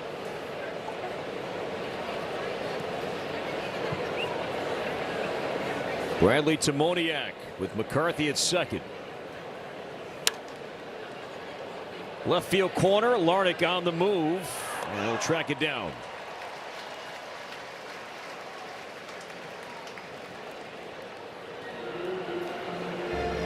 From Twins territory to the world, Delta, official airline of the Minnesota Twins. 1 on, 1 out for Hunter Goodman. 0 for 2 tonight, now 2 for his last 23. A Rocky that swings early.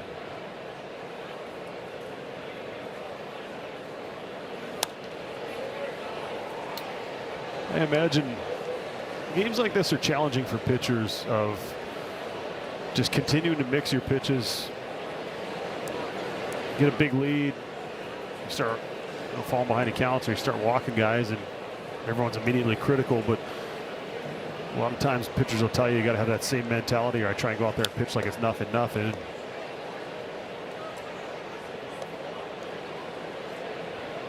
that doesn't mean just you're not just pumping heaters down the middle and hoping they get out. You're still trying to go through the at-bats, trying to stick with your game plan that you've had. So Zebby, he threw well here on Monday night. As Katie mentioned during our post-Minlaw injury update, Abel will undergo elbow surgery in the near future.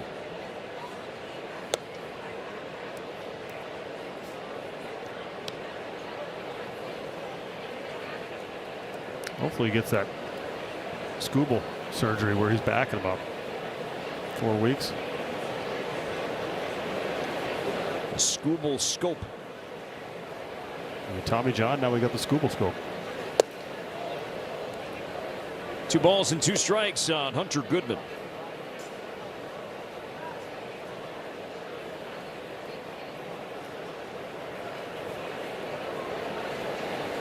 Home run power, but also he strikes out. 4th highest strikeout rate of any qualified hitter in the game.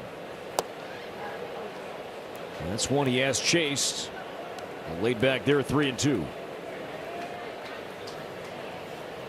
You wonder if they go a ball or 2 closer to the plate, if they can get him to bite on that pitch if you go back there again. Full count to Goodman.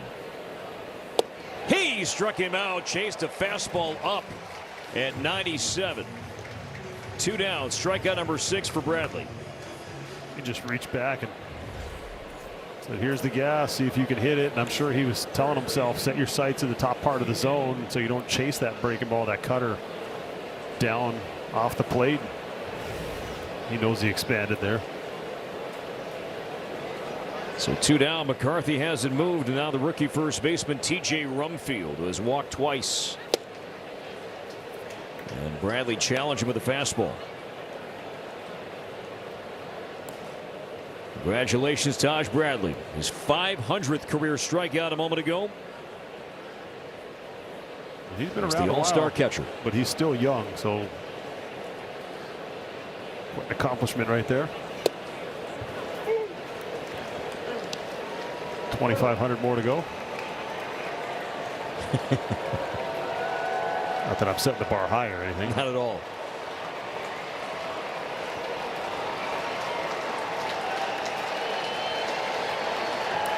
Oh, 2 on Rumfield. Originally drafted by the Phillies. McCarthy at second. And here comes Taj.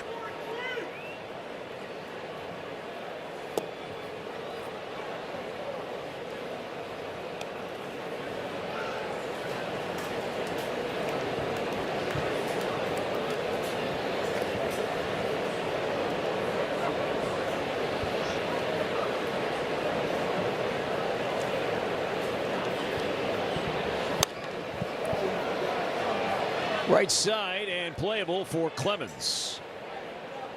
And now Keyshaw calls him off And the inning is over. So Bradley, 6 scoreless here tonight and a milestone strikeout a moment ago. Congratulations, Taj Bradley. 500 big league strikeouts. No flight. By Ram Trucks, nothing stops Ram. And by Delta, from Twins territory to the world, Delta, official airline of the Minnesota Twins. Former Twin and also former Colorado Rocky and 2014 National League batting champion, Justin Morneau. Pulled off that look quite well. And look at this group.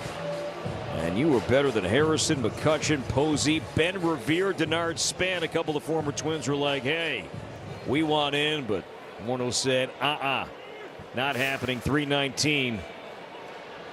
Smartest fan of the ballpark right there. It's because I left them tickets. I love to see that there was 3 former Twins on that list. That's it. Pretty good. How cool is this? Seth Halverson went to high school at Heritage Christian Academy in Maple Grove. He's got a big pass list here tonight, making his Target Field debut. Yeah, he's playing for free tonight. He said at least 30 friends and family. Always fun to pitch in front of the people who helped you get here.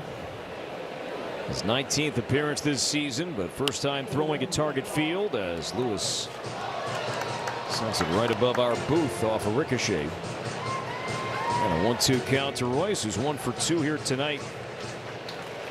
Halverson just recalled from AAA Albuquerque on Wednesday. His 3rd stint on the active roster. It was 101. Ooh, a little fired up to pitch in front of the family. He reached 103.3 in the 9th inning of a game against Houston last year. And did that as a rookie a season ago.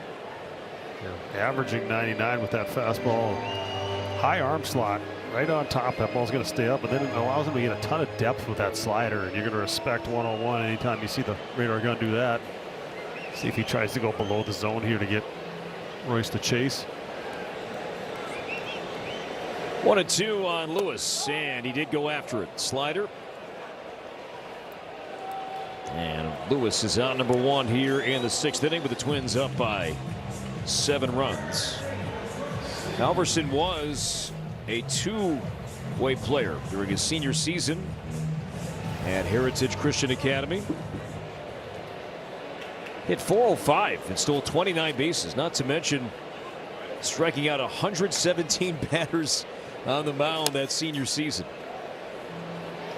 That'll get you a couple looks. Right? Always drafted him initially out of high school, but did not sign. 30th round pick in 2018. He began his career at University of Missouri and then finished at Tennessee. And the Rockies selected Halverson out of Tennessee in the 7th round in 2023. Just so cool to see Minnesota kids playing in the big leagues. It's not exactly easy to make it from here. The season is so much shorter than it is in some of those southern states or warmer states, but it is still possible.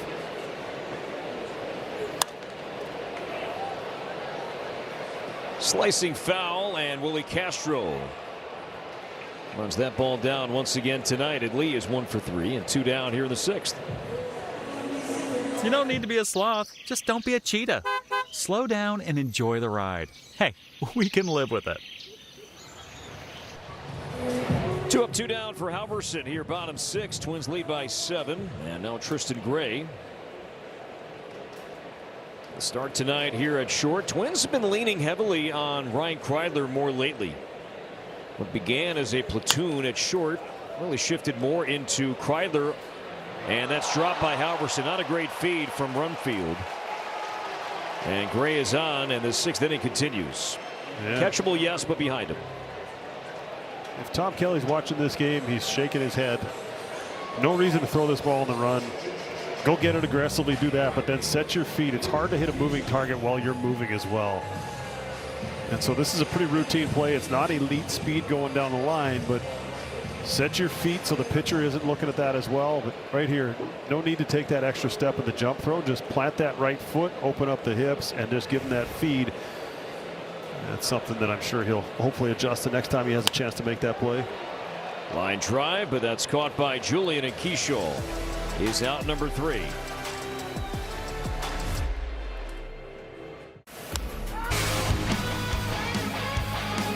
Let's take a look at the night here for Taj Bradley here morning. The first 3 strikeouts on the cutter. Last 3 have been on that fastball, but he's had some very efficient innings. Rockies hitters have been aggressive.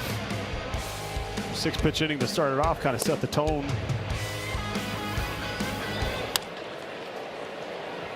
Pick by Lewis behind the bag, feeds Bradley, well done. And Castro 0 for 3, and a good play all around, and seeing more and more plays, Morty, with Royce Lewis at first base. This is textbook. A lot of times first baseman will kind of panic on this play and try and get the ball out of their hand. Watch how he gets his feet moving, runs that ball almost to the pitcher, and then that arm swing, you're making sure you're not going all the way behind you. Taj did a great job of getting over there as well. Sometimes those pitchers get stuck where you're not sure if that ball's going to be fair or foul, and you'll have that little hesitation, but Taj is an athlete. Yeah, Perk, I did just call a pitcher an athlete. Just wasn't you.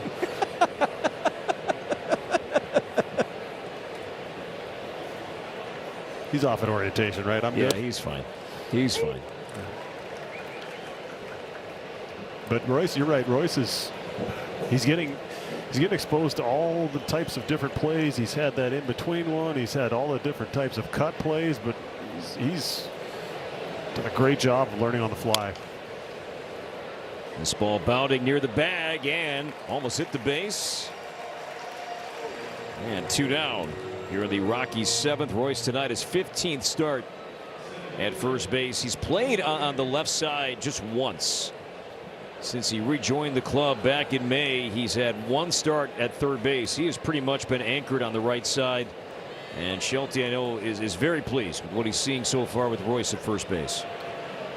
Well, it's just he's an athlete. He's adapted. I just think if he fights it, or if he had gone in with a different mindset, maybe it doesn't go so smoothly over there. But him being open to it, him embracing it, I think that's made a huge difference as well. Hey, all the noise a couple of years ago about Royce going from third to second base, that's an afterthought. Now that same drama and all that, not even once has that come up this time around. And Bradley just overpowers Carrig and slams his bat for the 2nd time tonight. So Bradley 3 up, 3 down, a dominant 7th inning. He has struck out 7 through 7 shutout here tonight at Target Field. We believe the most rewarding wins are when we work like a team. Ready? Oh, I'm ready. Team on 3. 1, 2, 3.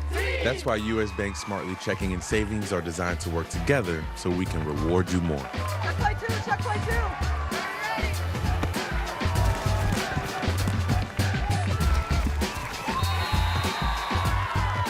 That's the power of us. Toyota game summary. Cody Clemens hit his 12th bomb of the year, 2-run shot in the first, and Brooks Lee added on to that lead with a 2-run shot. In the second, it added some early run support for him. Taj Bradley, great start here tonight, 7 innings in this start already. Season high tying 7 innings at that, guys. No action in the bullpen. He's been amazing, and as you said, it's a career night for him with 500 strikeouts hitting that mark. It's pretty amazing. We'll see what else he can do. All right, Katie, thank you very much. Bradley's never gone more than 7 innings in any big league start. So hopefully we see a first here tonight after a 7-pitch 1, 2, 3, 7th inning. We got no tubing, no med ball going, tossed down there. Quiet down there in that bullpen. As Mike Redmond used to say, every time a reliever got up, he'd just yell exercise bike, and everybody's eyes would go when all there was down there was an exercise bike, and some guys got loose and get a new arm. 20 walks in 34 2/3 innings. Do it to left, slicing, and it's a foul ball. He throws hard, Mejia doesn't always know where it's going. The high walk rate, high ERA. Average is 97 with that heater. Yes, limits the barrels, but got to get him in the zone.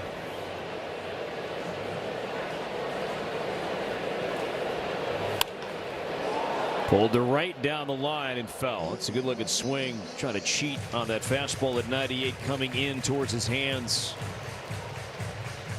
Kind of going line to line in this at bat. Well, the other one wasn't as hard a contact. So if he goes to that sweeper here, a pitch he likes to go to the lefties. Change up instead. Oh, it's a pretty typical pattern. Guy pulls the ball foul, you get him sped up, and then you try and pull the string on him. Something a little slow outside off the plate. There's that sweeper. But that high walk rate, understandable. A couple of the changeup wasn't too bad of a pitch, but that's a non-competitive sweeper here. See if he tries to correct it, and they go right back to it. And a base hit to right center. Nice at bat from Trevor Larnach. More hard contact for the Twins offense here tonight. And Larnach a 2-hit night. And here comes Byron Buxton, already 2 for 3, a double, a single, an RBI, and he has scored twice. This one 106.7 off the bat, but just timed up, didn't get off that fastball with 2 strikes, laid off the sweeper the pitch before below the zone. I'm sure Larnach happy to see a ball that he barrels actually find some outfield grass as opposed to a fielder's glove out there.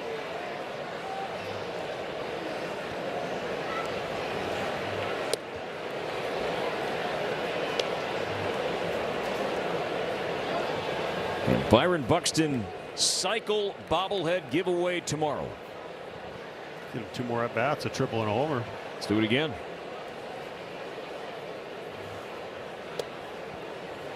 It's a night game tomorrow night. 6:10 first pitch. We begin the Twins pregame at 5:30. Michael Paredes for the Twins and veteran righty Michael Lorenzen struggling. ERA over 7 goes for Colorado. As Buxton swings and sends it to left field. Down the line on the warning track and a play for Moniak. He just missed this ball. A look of a little bit of frustration there. Knowing he got a pitch he could put a charge into. Just down towards the end of the bat. You could tell by the sound that it just wasn't the same, and you're kind of talking to it and you're going, man, I need to hit that ball at Fenway. Even his misses are outs on the warning track, though. It happened in the 3rd inning as well. Flight out to deep center onto the track. And finds the warning track in left field here in the 7th. Cody Clemens. He found the dock in right field back in the 1st for his 12th home run.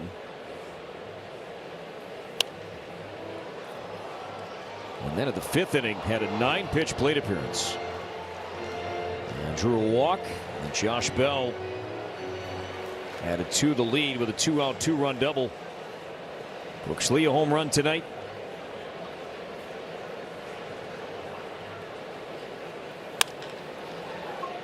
Double play ball to second. Tovar and the Rockies turn 2, ending the inning.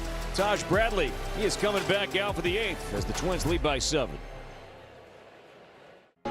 Season ticket membership, and with the Twins win you'll get an additional 5% bonus credit. Learn more about the Members First Home Field Advantage program at twins.com/homefield advantage. Home field playing well for Taj Bradley and company tonight.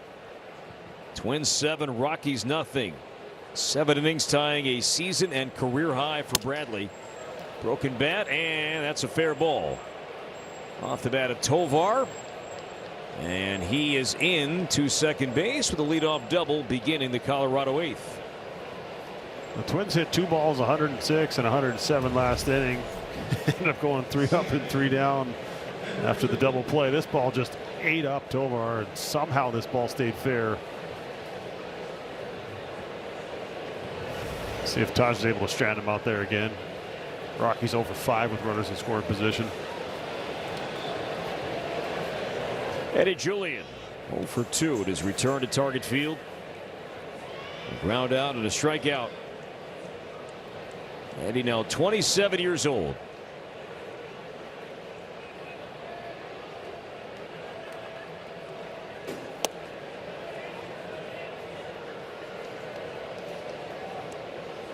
Twins bullpen. Lefty Cody Funderburk added to the active roster back up on Wednesday.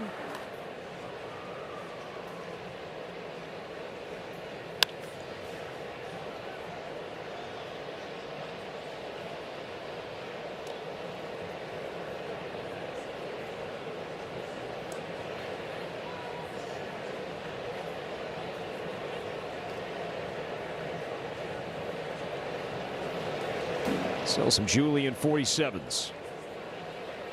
Around target field.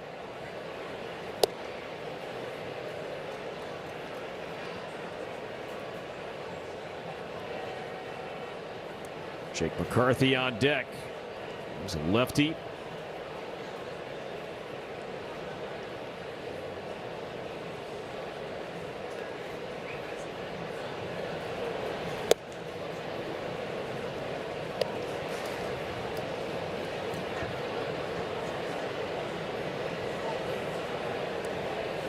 Oh, 3-1. Taj has struck out 7. He's walked 2.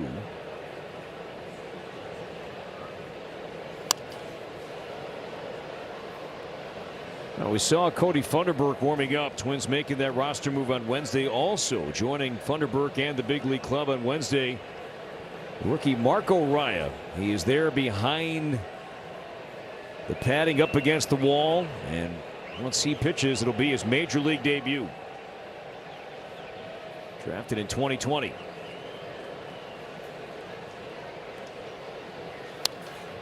And one of those names that Twins fans have been hearing over the last few years. Good to see him up here. Right, 7-run lead. Be a good chance to get him in a ball game here. Yeah, that has really simplified his pitch mix. Former starter, now a reliever. Has been on a great run since May. Inside, and a challenge from Caratini. I believe this is going to stay as ball 4. Close. It looked to be just inside, and that's the keen eye of Eddie Julian that we saw for a long time. It is a ball. Twins are down to 1 challenge. You're going to challenge that. 8th inning. You have 2 left. An opportunity to keep that runner off for first base. I like this challenge, but unfortunately just missed. And now Vic taking that slow walk out to the mound to try and give Twins reliever a little more time to warm up.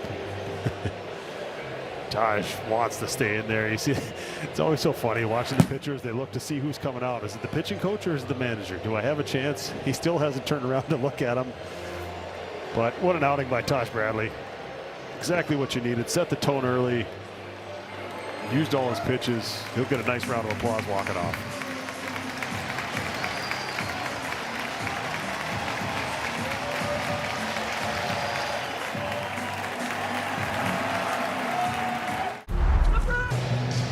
Great outing tonight from Taj Bradley. Departs here with 2 on. Nobody out in the 8th inning. Twins up by 7. Cody Funderburk takes over and ahead of Jake McCarthy. 0-1 count. Funderburk with the Twins, Morty, for the 3rd time now this season. Yeah, I think the one thing they're hoping for some improvement on is his approach against lefties and being able to work ahead in counts like he is doing right here. He's got the stuff to get both sides of the plate out. And as you saw, the batting average is fine. I mean, Funderburk is holding left-handed hitters to a 138 batting average. That's not the issue, but he's walked 10.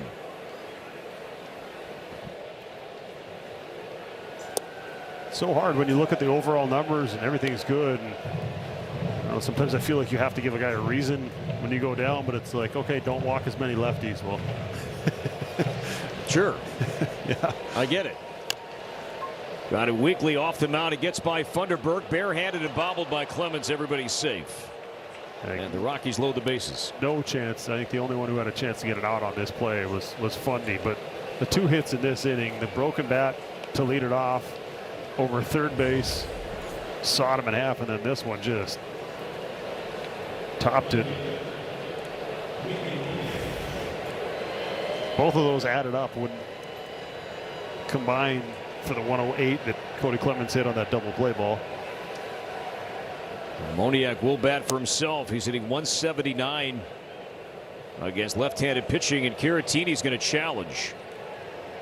Catcher's down to the pitch. Called a ball close. Twins one remaining. Caratini, was he correct? No. The Twins are out. He's combined to miss by about half an inch with both of those pitches he's challenged this inning.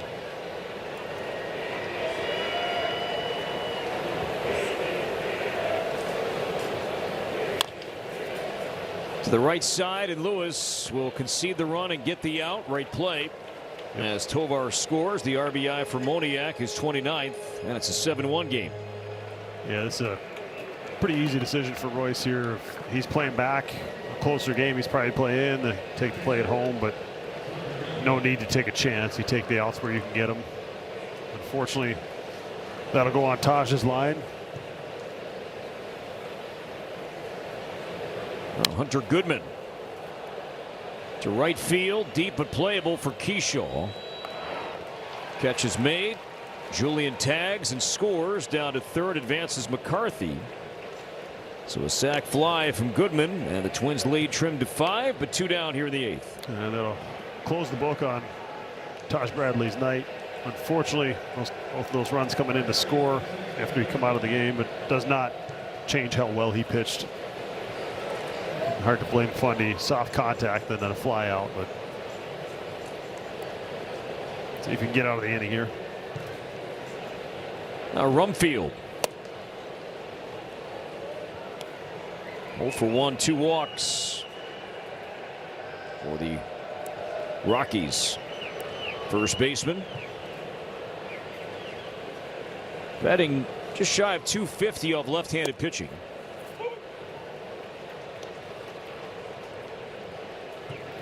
Twins coming up in their half of the 8th inning. We'll have Bell, Caratini, and Lewis. And John Brebbia is warming up, and the Rockies bullpen 1-2.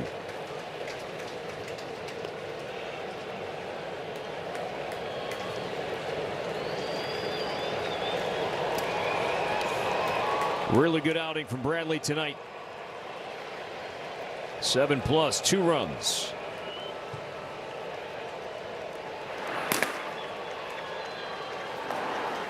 The 1-2, Funderburk to Rumfield.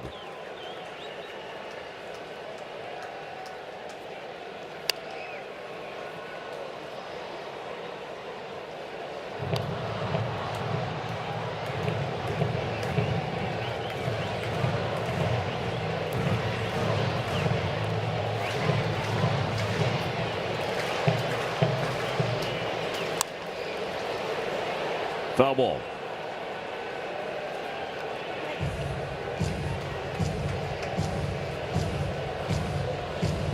Twins looking to hand Colorado its 50th loss of the season.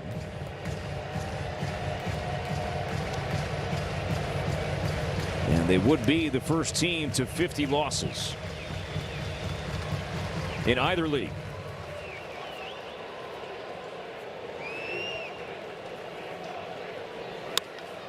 Line to center field, and a base hit from Rumfield. And that drives in McCarthy, and it's now 7-3.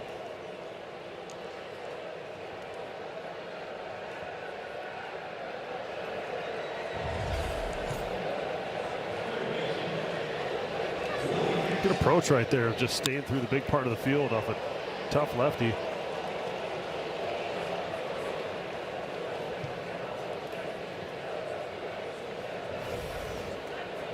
And now Willie Castro from the right side. A mighty cut.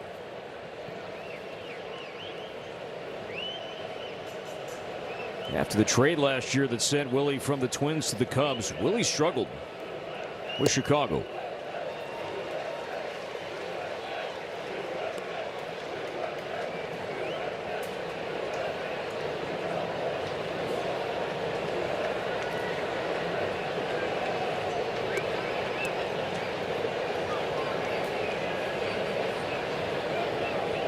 Oh, 0-2 on Castro, who's 0 for 3 tonight. Looped in the air, left field, and that's a base hit. Just blooping him to death here. It's just That was another broken bat. Frustration from Fundy, obviously, make a good pitch and hit that way down the handle towards his hands.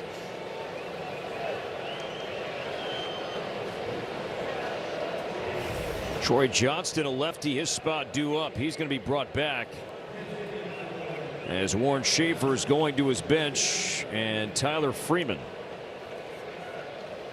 one-time Cleveland Guardian, is going to bat in place of Johnston.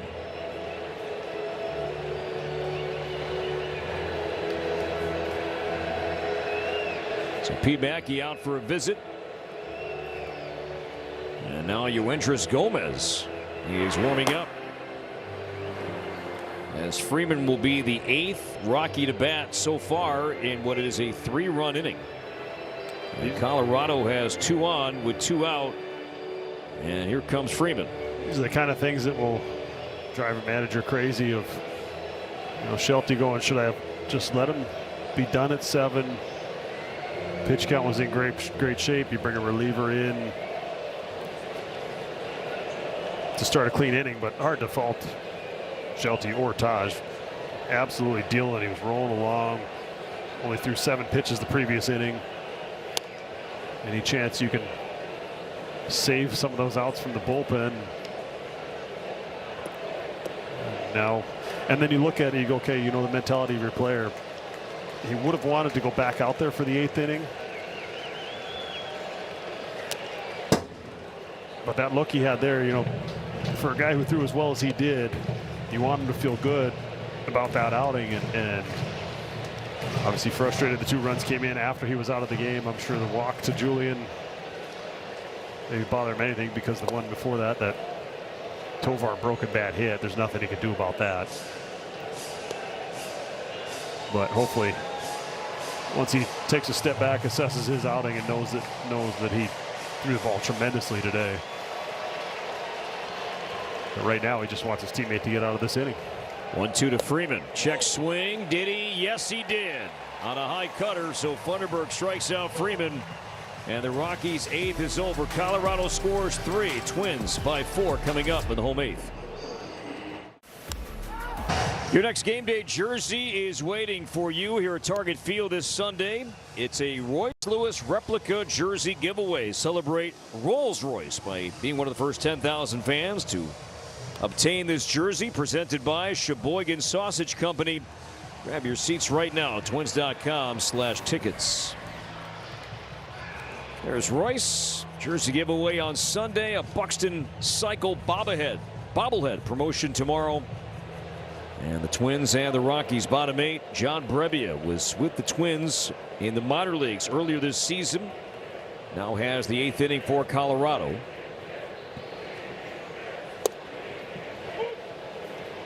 Now, Brebbia threw 15 games, made 2 starts with the St. Paul Saints earlier this season. For the second time, though, as a Rocky.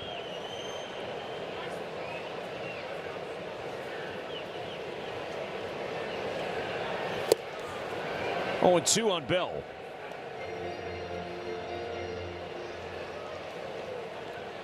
Brebbia big league time with the Cardinals, the Giants, the White Sox, Braves, Tigers.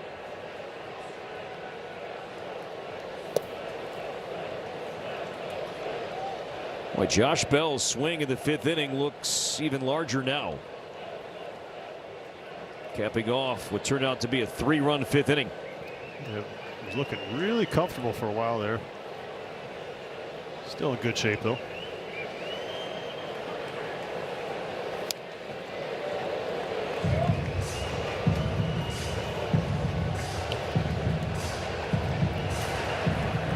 Eric Orsi. Looks like he'll have the 9th inning. Yeah, the 1-2 to Bell. To right center. And here comes McCarthy, called off by Carrig. And one away here in the 8th inning. Base is empty now for Victor Caratini.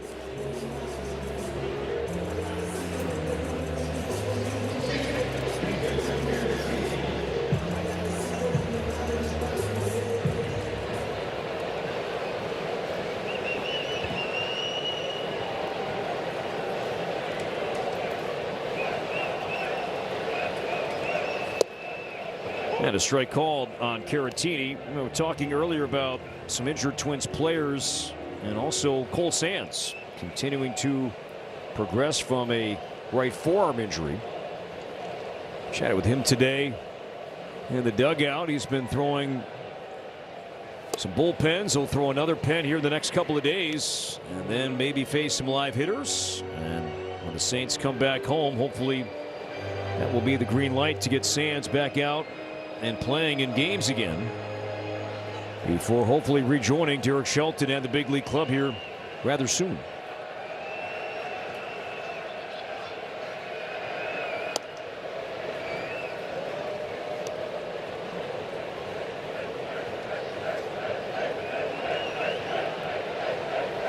Twins by 4 here in the 8th inning. 1-2 on Caratini. 0 for 3 tonight.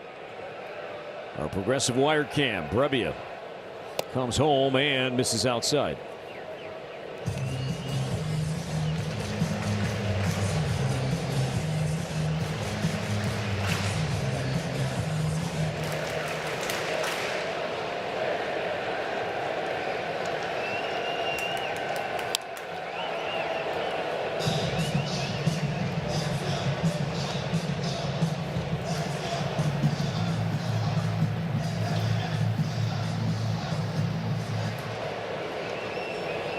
Twins and Rockies. This marks the 3rd consecutive series for the Twins against the National League. And all against the National League West. Diamondbacks last weekend, Dodgers, and now Colorado. This is the final interleague series for the Twins before the All-Star break. Now the Twins, their first series out of the break will be against the National League team. It will be at Wrigley Field. 3 games with the Cubs, July 17th, 18th, and 19th. That is a Friday, Saturday, and Sunday.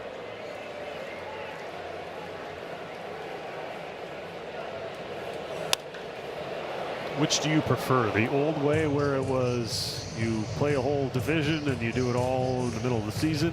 I know it's not possible now because you have 15 teams in each league, so there has to be interleague going on at any point during the season, but I love this. I don't miss the 19 games between the Twins and the White Sox, the Twins and the Royals. I think 13 is fine. Yep. Head to head in a given season. And with what we just had here this week against the Dodgers, knowing that the Dodgers will come to town every other year, and this year for the first time it wasn't the 2nd week of April. Yes. Was great.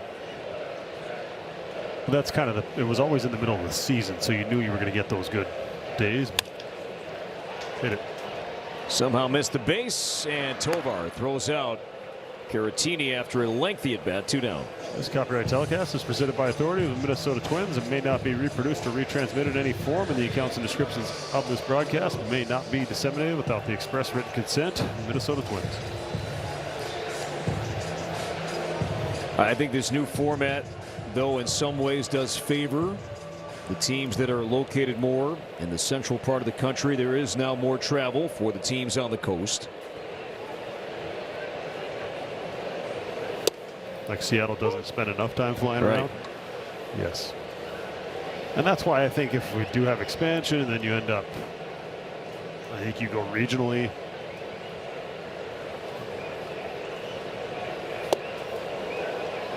Where you have Cincinnati and Chicago and Milwaukee as part of the Twins division, or however they do it if they go to 4.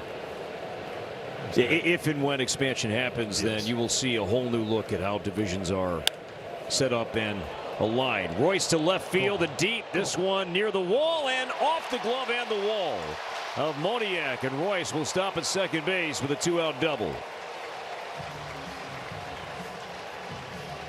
Another extra base hit tonight from this Twins offense. Let's see if they can add on to this 4-run lead here late tonight. Got a slider hanging. He's able to keep that barrel in the zone long enough. And good effort out there by Moniak. Had a chance.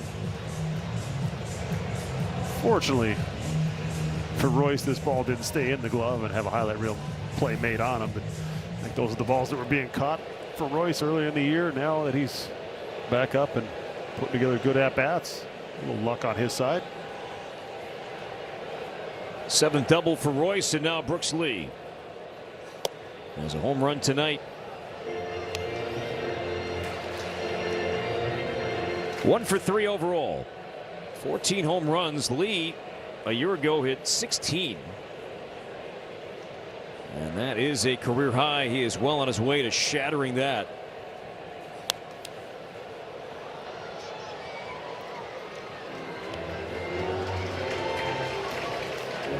Talking earlier about a welcome surprise with the way this team has slugged and hit home runs without Matt Wallner, by the way. You know, having 14 at this point from Lee, having 12 now from Clemens. Now, of course, Buck with 25. Yeah, I think the balance in the attack is huge. And as Brooks has migrated over towards third base, you need power from your corners. And he has provided that. The home runs Ryan Jeffers was hitting before he got hurt. Josh Bell warming up as he always does in June. Now, Twins as a team now with 102 home runs. And that puts them within the top 10 in all of baseball. Came in 9th. And that man right there, big reason why. Flipped out to left field, and Moniak makes the grab, and the inning is over. 9th inning coming up. Twins 3 outs away from a Game 1 win. Welcome back. Here's your Progressive upcoming schedule for the end of June and early July. Twins will have 2 more here on this homestand before hitting the road for 6, starting with a trip to Houston, guys, for a 3-game series, and then they'll be spending their 4th of July in the Big Apple to meet the Yankees. Right now, they're 3 outs away from a big win in this series opener. All right, Katie, thank you very much. As we move to the 9th inning, Twins have a 7-3 lead. And the 9th inning belongs to Eric Orsi. 36 2/3 innings. That leads all Twins relievers.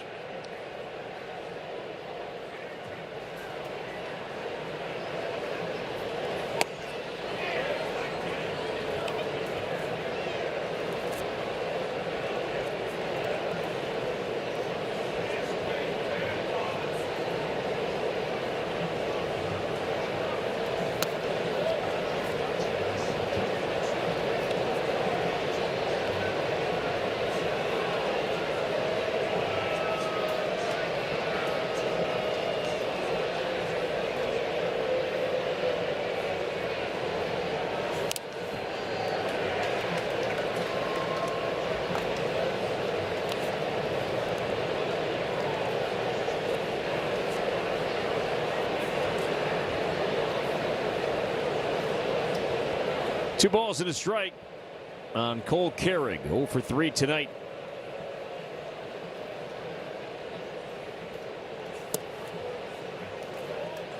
Fastball just low. Twins out of challenges. Rockies have 1.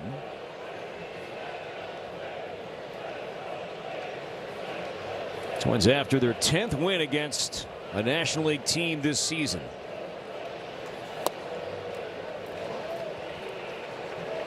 And there's ball 4. Not a good start. Leadoff walk to Carrig to begin the 9th inning. Yeah, for Orsi, especially the left-handed hitters, throws twice as many splits as he does fastball. But if he's not able to work ahead, then those hitters start shrinking that zone on him a little bit. There's a little bit more even mix between that fastball slider to the righties. But the split is the first pitch. But all right, able to establish the strike zone, especially against a free swinger like Tovar. Now see if they try and get him to expand. Do they go back to that slider? Do they go split? See if you can get him to hit it on the ground. Maybe turn 2 here.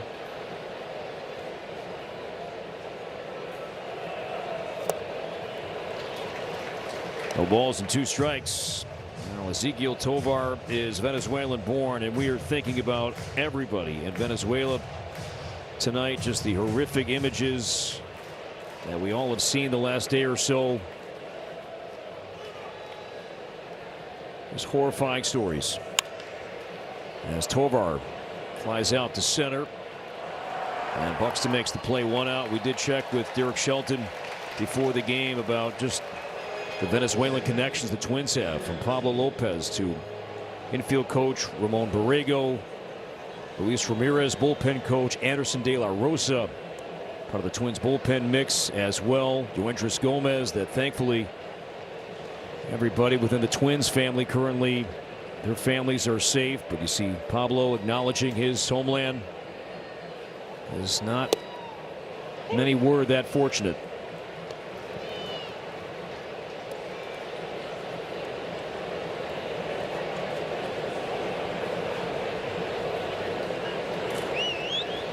Oh, 1 the count to Eddie Julian. 0 for 2 with a walk and a run tonight in his return to Target Field.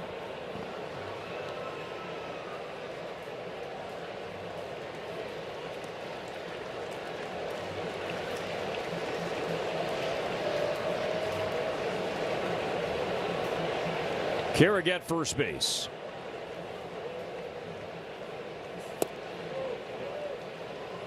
Or is he not missing by much?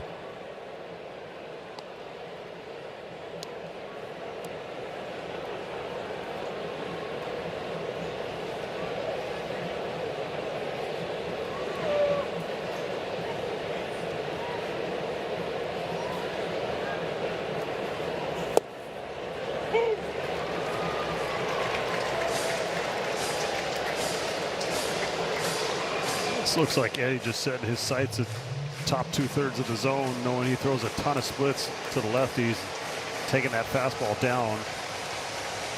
See if he's able to tunnel that split off of that exact location of that fastball. Started there, that would be strike, and then end up below the zone.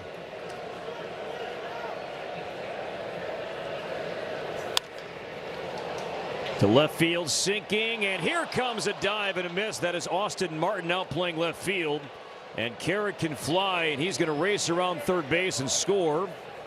So it's a 7-4 game, and Julian ends up at second base. And the Rockies still have some hope late tonight.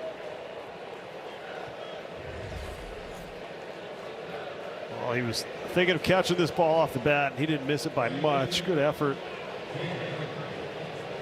Now, if that's the tying run on first base, he probably plays that a little more cautiously, stays back to make sure that run doesn't come around to score. But with the lead they had, trying to chase outs there, but good effort, just couldn't come up with it. So Kreidler now at short, Gray at second, Martin in left, and McCarthy with a high fly ball into right field and deep, sending Cody Clemens back to the wall, and that ball is gone. And this is now a one-run game. Jake McCarthy, 9th inning, 2-run homer, and here come the Rockies. It is just a 7-6 game, and just 1 out here in the 9th inning.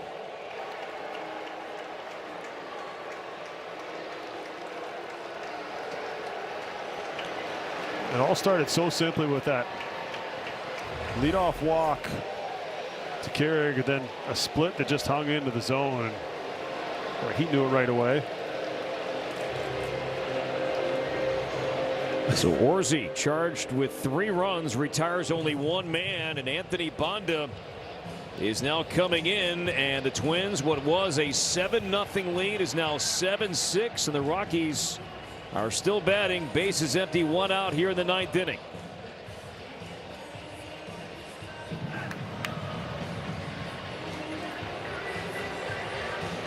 Yeah. With the Ford Bronco Sport, confidence comes standard.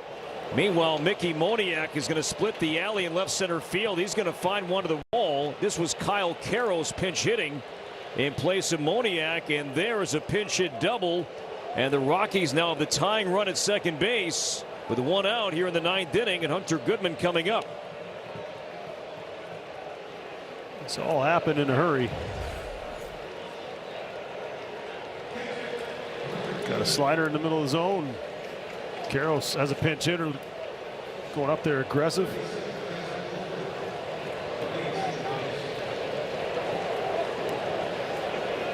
So Karros, the son of former big leaguer, current Dodgers broadcaster Eric Karros, And now a pinch runner at second base, and here is Hunter Goodman.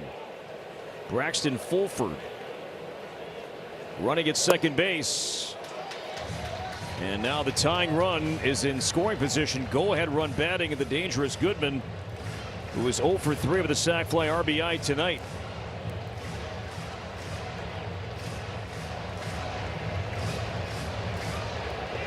It was 7-0 and now 7-6.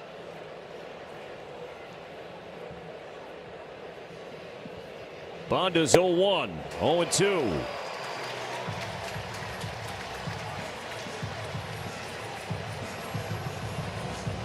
Well, now you're looking at it. You're trying to keep the ball from being put in play here. You got 3 chances to try and get him to chase or to swing and miss here. See if they go back down there, if they take a shot above the zone first. 0-2. The pitch from Bonda, not chased by Goodman.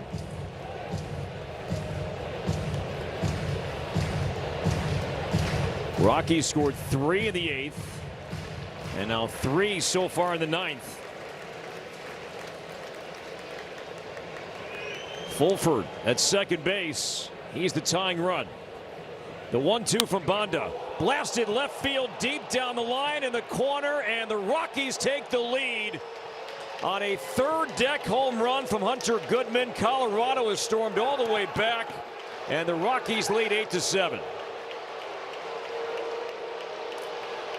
451 feet from Goodman, his 22nd home run, and the lead is gone.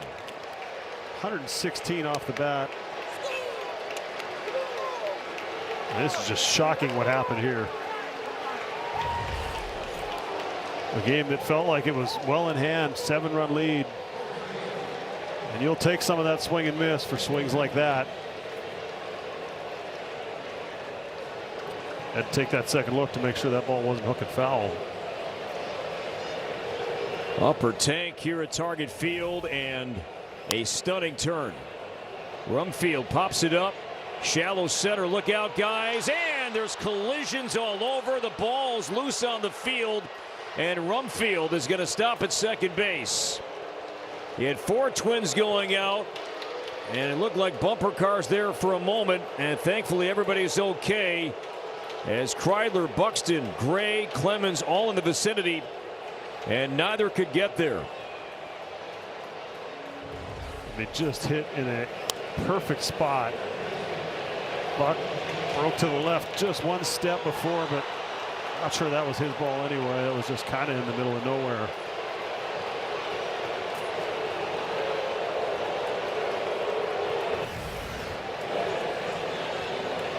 So now Willie Castro with the Twins down 1, fouled back. Now, we mentioned at the top of the telecast here tonight, this Colorado offense had been red hot since June 14th, scoring over 6 runs per game, 3rd most of any team in that time frame.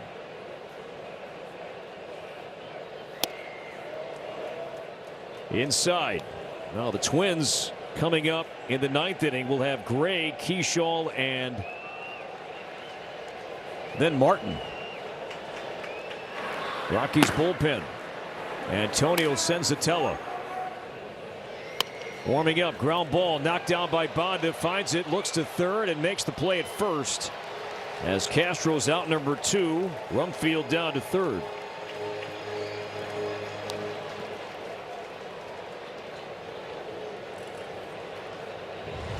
Nice job by Bonda finding the ball.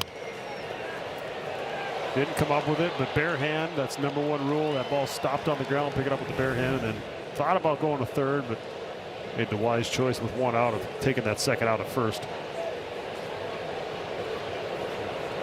So now Freeman, the 9th Rocky to bat, as Bonda misses way high, and snagged and saved by Caratini.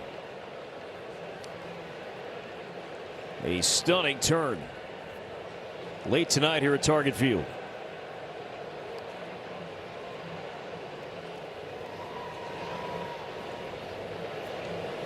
He bunts. Bonda gloves it, plants, and Royce able to catch and clear that base in time to avoid serious contact. But the Rockies rally and have the lead. Bottom 9, Twins down 1 when we come back. An absolutely stunning turn late here tonight. Twins had a 7-0 lead. The Rockies scored 3 in the 8th, scored 5 in the 9th, and Hunter Goodman found the third deck with a man on a moment ago, and that turned a 7-6 Twins lead into an 8-7 Rockies lead, and that's where it stands bottom 9. Antonio Senzatella no longer starting. He's been a much better bullpen arm. And the Rockies don't have a set closer, but he has been one of the options for Colorado. And here he is with a 1-run lead, bottom 9. Fastball average is 97. Get ready for it. So after all the defensive changes last inning, it's going to be Gray. He's still in the game. Then Martin on deck, followed by Kreidler.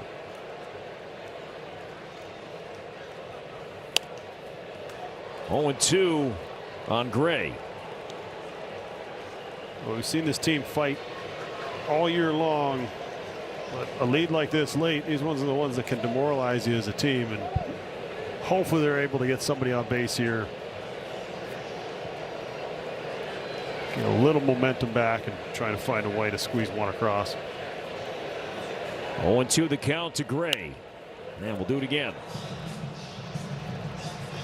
Senzatella last year, 30 games, 23 starts. ERA was in the mid-6s. But this year, exclusively out of the bullpen, ERA in the low 2s.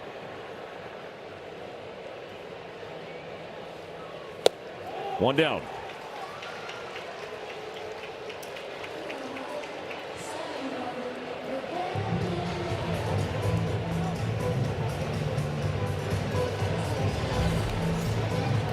Just a cutter above the zone. Unable to foul it off and keep the at-bat alive. First at bat for Austin Martin.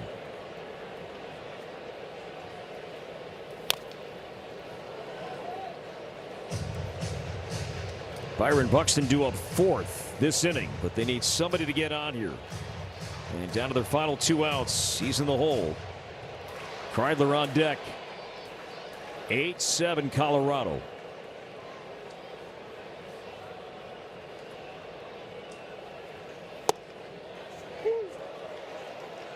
It's a strike, and the Twins do not have any ABS challenges left. Rockies have 1.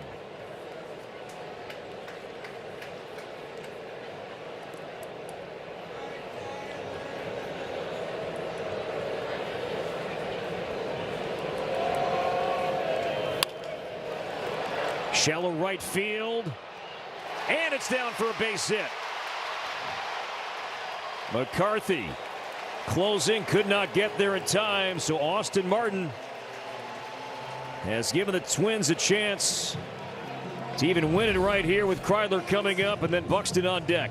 Well, Austin Martin's following this ball as he sees it hit the ground. He's thinking about going too, and Rumfield got caught watching right there at first base, seeing if his outfielder was going to make a play, but wasn't on the bag, so he couldn't throw behind him.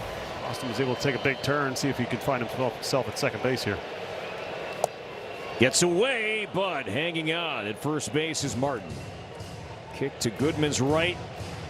Austin saw it the entire time, but decided to stay put. Well, your initial step, especially when the catcher's moving towards you, is back to the base. When it hits that catcher's glove, you take a step back so you don't get picked. And by the time you react to that ball getting clanked towards the dugout, it's too late. 1-1. Now the Rockies bullpen, like the Twins bullpen, it's been a struggle. Colorado's bullpen ERA 28th, collectively over 5, but they do have a good ground ball rate as a bullpen. Base hit left field. Ryan Kreidler, better bat speed, better health, and it's showing up. And now the tying run is in scoring position. The winning run is on. And the Twins, who do not have a walk-off win yet this season, have a chance here, bottom 9.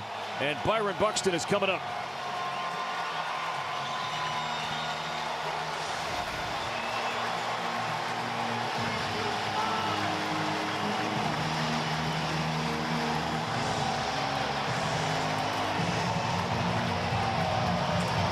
The Rockies will meet and talk things over.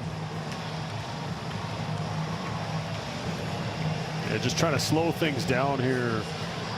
Try to take that momentum, but who else would you want if you're the Twins at the plate right now to try and steal this one back than Byron Buxton? He was in this spot Wednesday night. Twins lost that game by 1.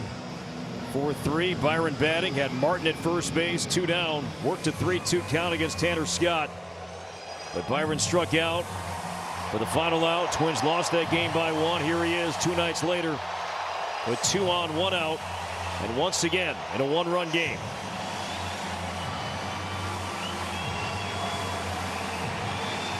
Buck tonight is 2 for 4. A single, a double, an RBI. Has scored twice. Martin the tying run, Kreidler winning run. Everybody on their feet. Senzatella low and inside for ball 1. That's a good take. When he's seeing the ball well, he's not swinging at that pitch. He's pushing him out over. And if he misses in that part of the zone, if he's trying to go there, it'd be a good night. Ground ball to third. Castro high hop. Kicks into left field. Austin Martin scores. Tie game. Wow. What a break for the Twins. You're not going to double up Buxton on that ball, but the fact they weren't able to report an out on it, that will go down as a hit. Just a target field friendly bounce right here. Put a ton of topspin on that ball. Watch as Willie kind of gets caught in between, but that ball bounced all the way over his head. Great job by Austin Martin right here. You're going to try to beat the force, and then all of a sudden you got to make a turn and score. What a crazy end to this ball game. It's ludicrous. Nice. Cody Clemens, 1 walk-off hit in his career. Happened here last year against the Guardians. Fouled back.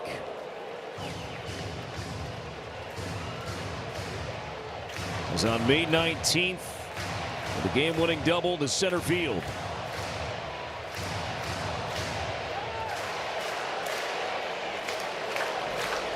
Kreidler at second. He's the winning run. The 0-1 to Cody. Clemens tonight is 1 for 3 with a homer, a walk, and he has scored 2 of the 8 Twins runs. Rally caps are working.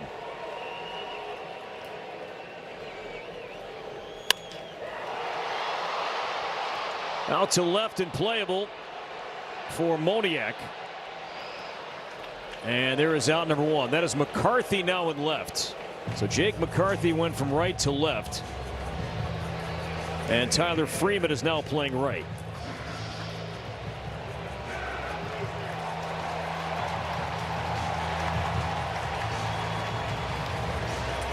So here's Josh Bell.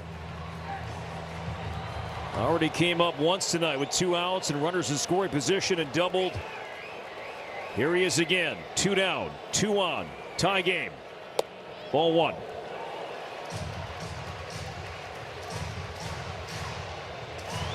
He's done such a good job in these spots all year long of just slowing the heart rate down, getting the pitch he can hit. Saw him go to the oppo gap earlier. See what the plan is here. Oh. He knows he missed one there.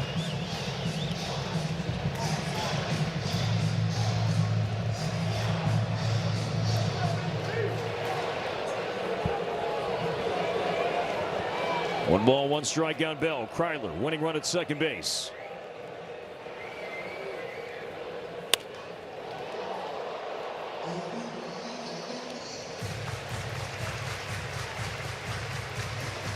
If there is a 10th inning, Andrew Morris is going to pitch. Bell can win it right now.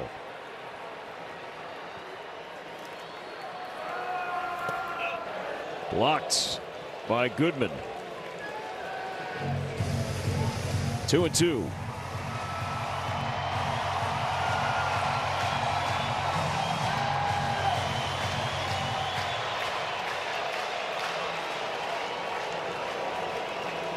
Winning run, Ryan Kreidler, second base. Everybody on their feet. Broken bat flare. Shallow center field. Sinking, but caught by Carrig. And we play on. More baseball coming up. All tied 8-8, 10th inning in a moment. Games here this season, and the Rockies took the lead in the 9th inning because of Hunter Goodman with a man on. Hit a long home run of Anthony Bonda, found the third deck and left. Gave the Rockies a short-lived 8-7 lead, but then Byron Buxton with a couple of teammates on base got a target field hop into left field, scoring Austin Martin. Twins 8, Rockies 8, and we play on. 10th inning, Colorado batting. And Andrew Morris takes over here in the 10th. He's got Freeman, the free runner, out there at second base. See how they play this. Carrick, he can bunt, not just for a sacrifice, but because of his speed for a hit. Twins not ruling it out, doesn't show, and checks a swing, and no swing. Ball one. And it's rare that the visiting team in extra innings bunts with batter number one. It's still causing the Twins defense to play up on the corners. Brooks Lee's having to deal with keeping his eye on the runner at second base and the batter at home. Angle at about 45 degrees, not typically a fielding position you would get in, but trying to make sure if he takes off, he's able to cover. If he squares around, does he charge? And with Kreidler, left-handed hitter, playing way up the middle, Brooks has kind of got to cover both areas. The 1-1 from Morris in the dirt. Nice stop that time from Caratini. The Rockies as a team, and we've seen it a little late here tonight with some bunt attempts. It's something they have adopted and are trying more. Entering play tonight, 12 bunt hits, 6th most in baseball. Warren Schaefer, his first full season, took over on an interim basis last May for Bud Black. This is like a bunt. It gets by. No, it doesn't. Morris, great play. Great play by Andrew Morris, because if that gets by him with Carrick's speed, he's safe. Athlete going to get it, jumping off the mound and understanding the speed of the guy in the box. Fully outstretched. Great play. Royce appreciates it.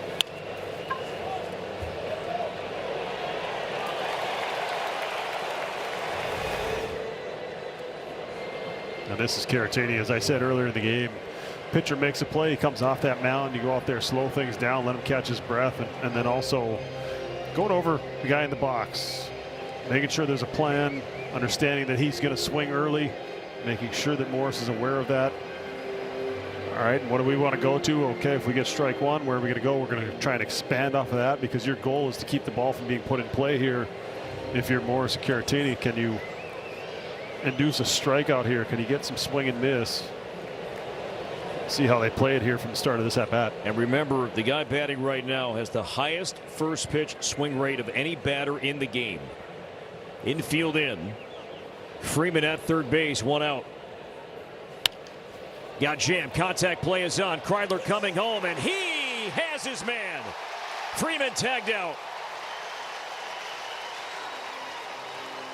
Just textbook right here. Soft contact, charging this ball, taking the out at home. This is something the Twins work on every single day before they hit batting practice. They come out here and work on this play at home. Infield in, throw the ball on the third base side.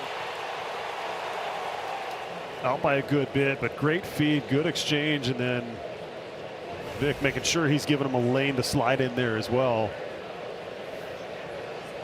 So two down, Eddie Julian. Chop to first, Royce right there. Rockies don't score. Andrew Morris, phenomenal job. Twins can win it when we come back on Twins TV. Here is where it all starts. As Colorado makes a pitching change here, and their half, or the Twins half of the 10th inning. And Jimmy Herget takes over for the Rockies. Twins have Caratini, Lewis, and Lee coming up. And it looks like Kyler Fedko indeed is going to run in place of Bell at second base.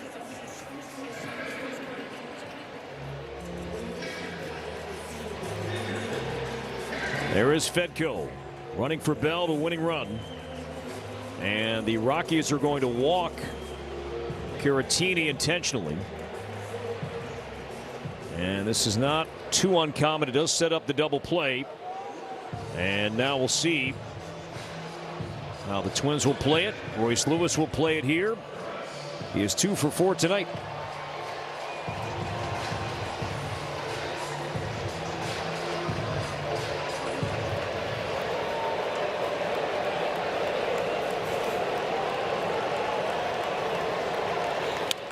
A swing and a fly ball pulled to left. Hooking foul over near the sidewall. McCarthy up against the screen, no play. You know, thinking about even a bunt here, Morty, and we're talking about a big league career for Royce that began in 2022. He has never laid down a sacrifice bunt in his major league career.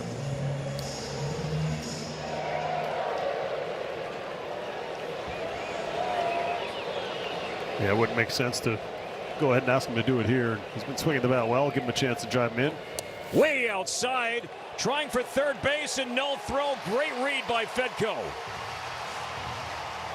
It got away from Goodman. He found it, but Fedko saw it, took a chance, and now the winning run is 90 feet away. Well, he had a clank on a ball earlier in this ball game and really aggressive. But what you're telling yourself as a runner at second base, if the ball kicks towards the first base side, that's a long throw for the catcher. He's moving away from the base. Go ahead and go. If it goes to the third base side, let him go. But sets up a big at bat for Royce.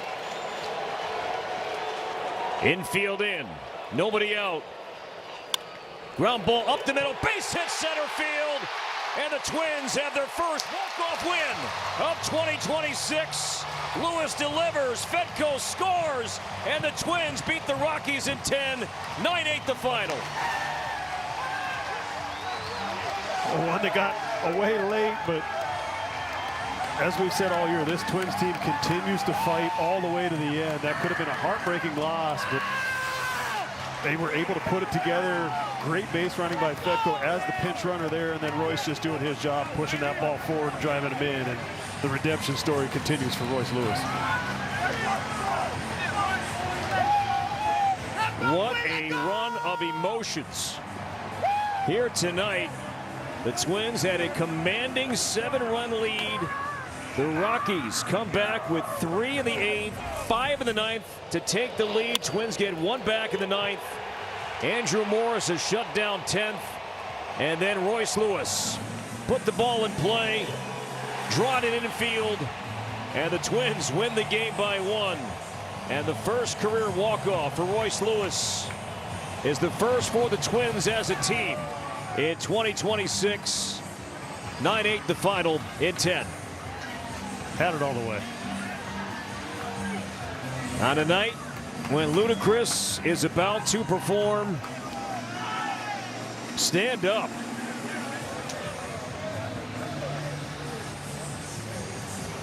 And Ludacris is going to take the stage here in about 20 minutes. Incredible. That went from smiles to shock, stunned faces, elation once again, returning inside that first base dugout. Could have been devastating, but this team just fights. They fight. It's fun to watch. Shelty's got them playing all the way to the end. This guy's teammates picking each other up. And Royce, I'm sure. Royce Lewis on his way to visit with Katie Storm, and let's check in with those two right now live here on Twins TV. Katie, go ahead. Royce, you just got your water dumped on you from all your teammates. You're celebrating. You just delivered the first walk-off win for the Twins this season, and it's your first career walk-off as well. Tell me how you're feeling right now. Oh, I couldn't wait for that moment. I'm feeling great. Thank you to the fans who've been here. I can't wait to hear Ludacris, so let's do it. The emotions had to be high, I know, for this team, just with how things got interesting there at the end. But emotionally for you, just what were you thinking when you stepped up to the plate there?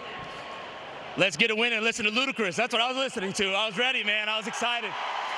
We're ready for Ludacris. Last one for you. No quit in this team. What can you say about the fight when things did get interesting late? You still found a way to come out on top together. Yeah, we love each other. We live for each other, and we grind all together. And so sometimes it's going to be down, but it's going to a lot of be ups. So we love it, and we're going to live on the ups. Awesome work, Royce. Congrats on the win, and enjoy some Ludacris here. Thank you. I'm going to get dried off first, but thank you. Corey. All right, Katie, thank you very much. When I move, you move. When I move, you move. And that's how this one went late here tonight. Each team made a big move, but the biggest move came from the Twins here in the 10th. Morris on the mound, Lewis at the plate.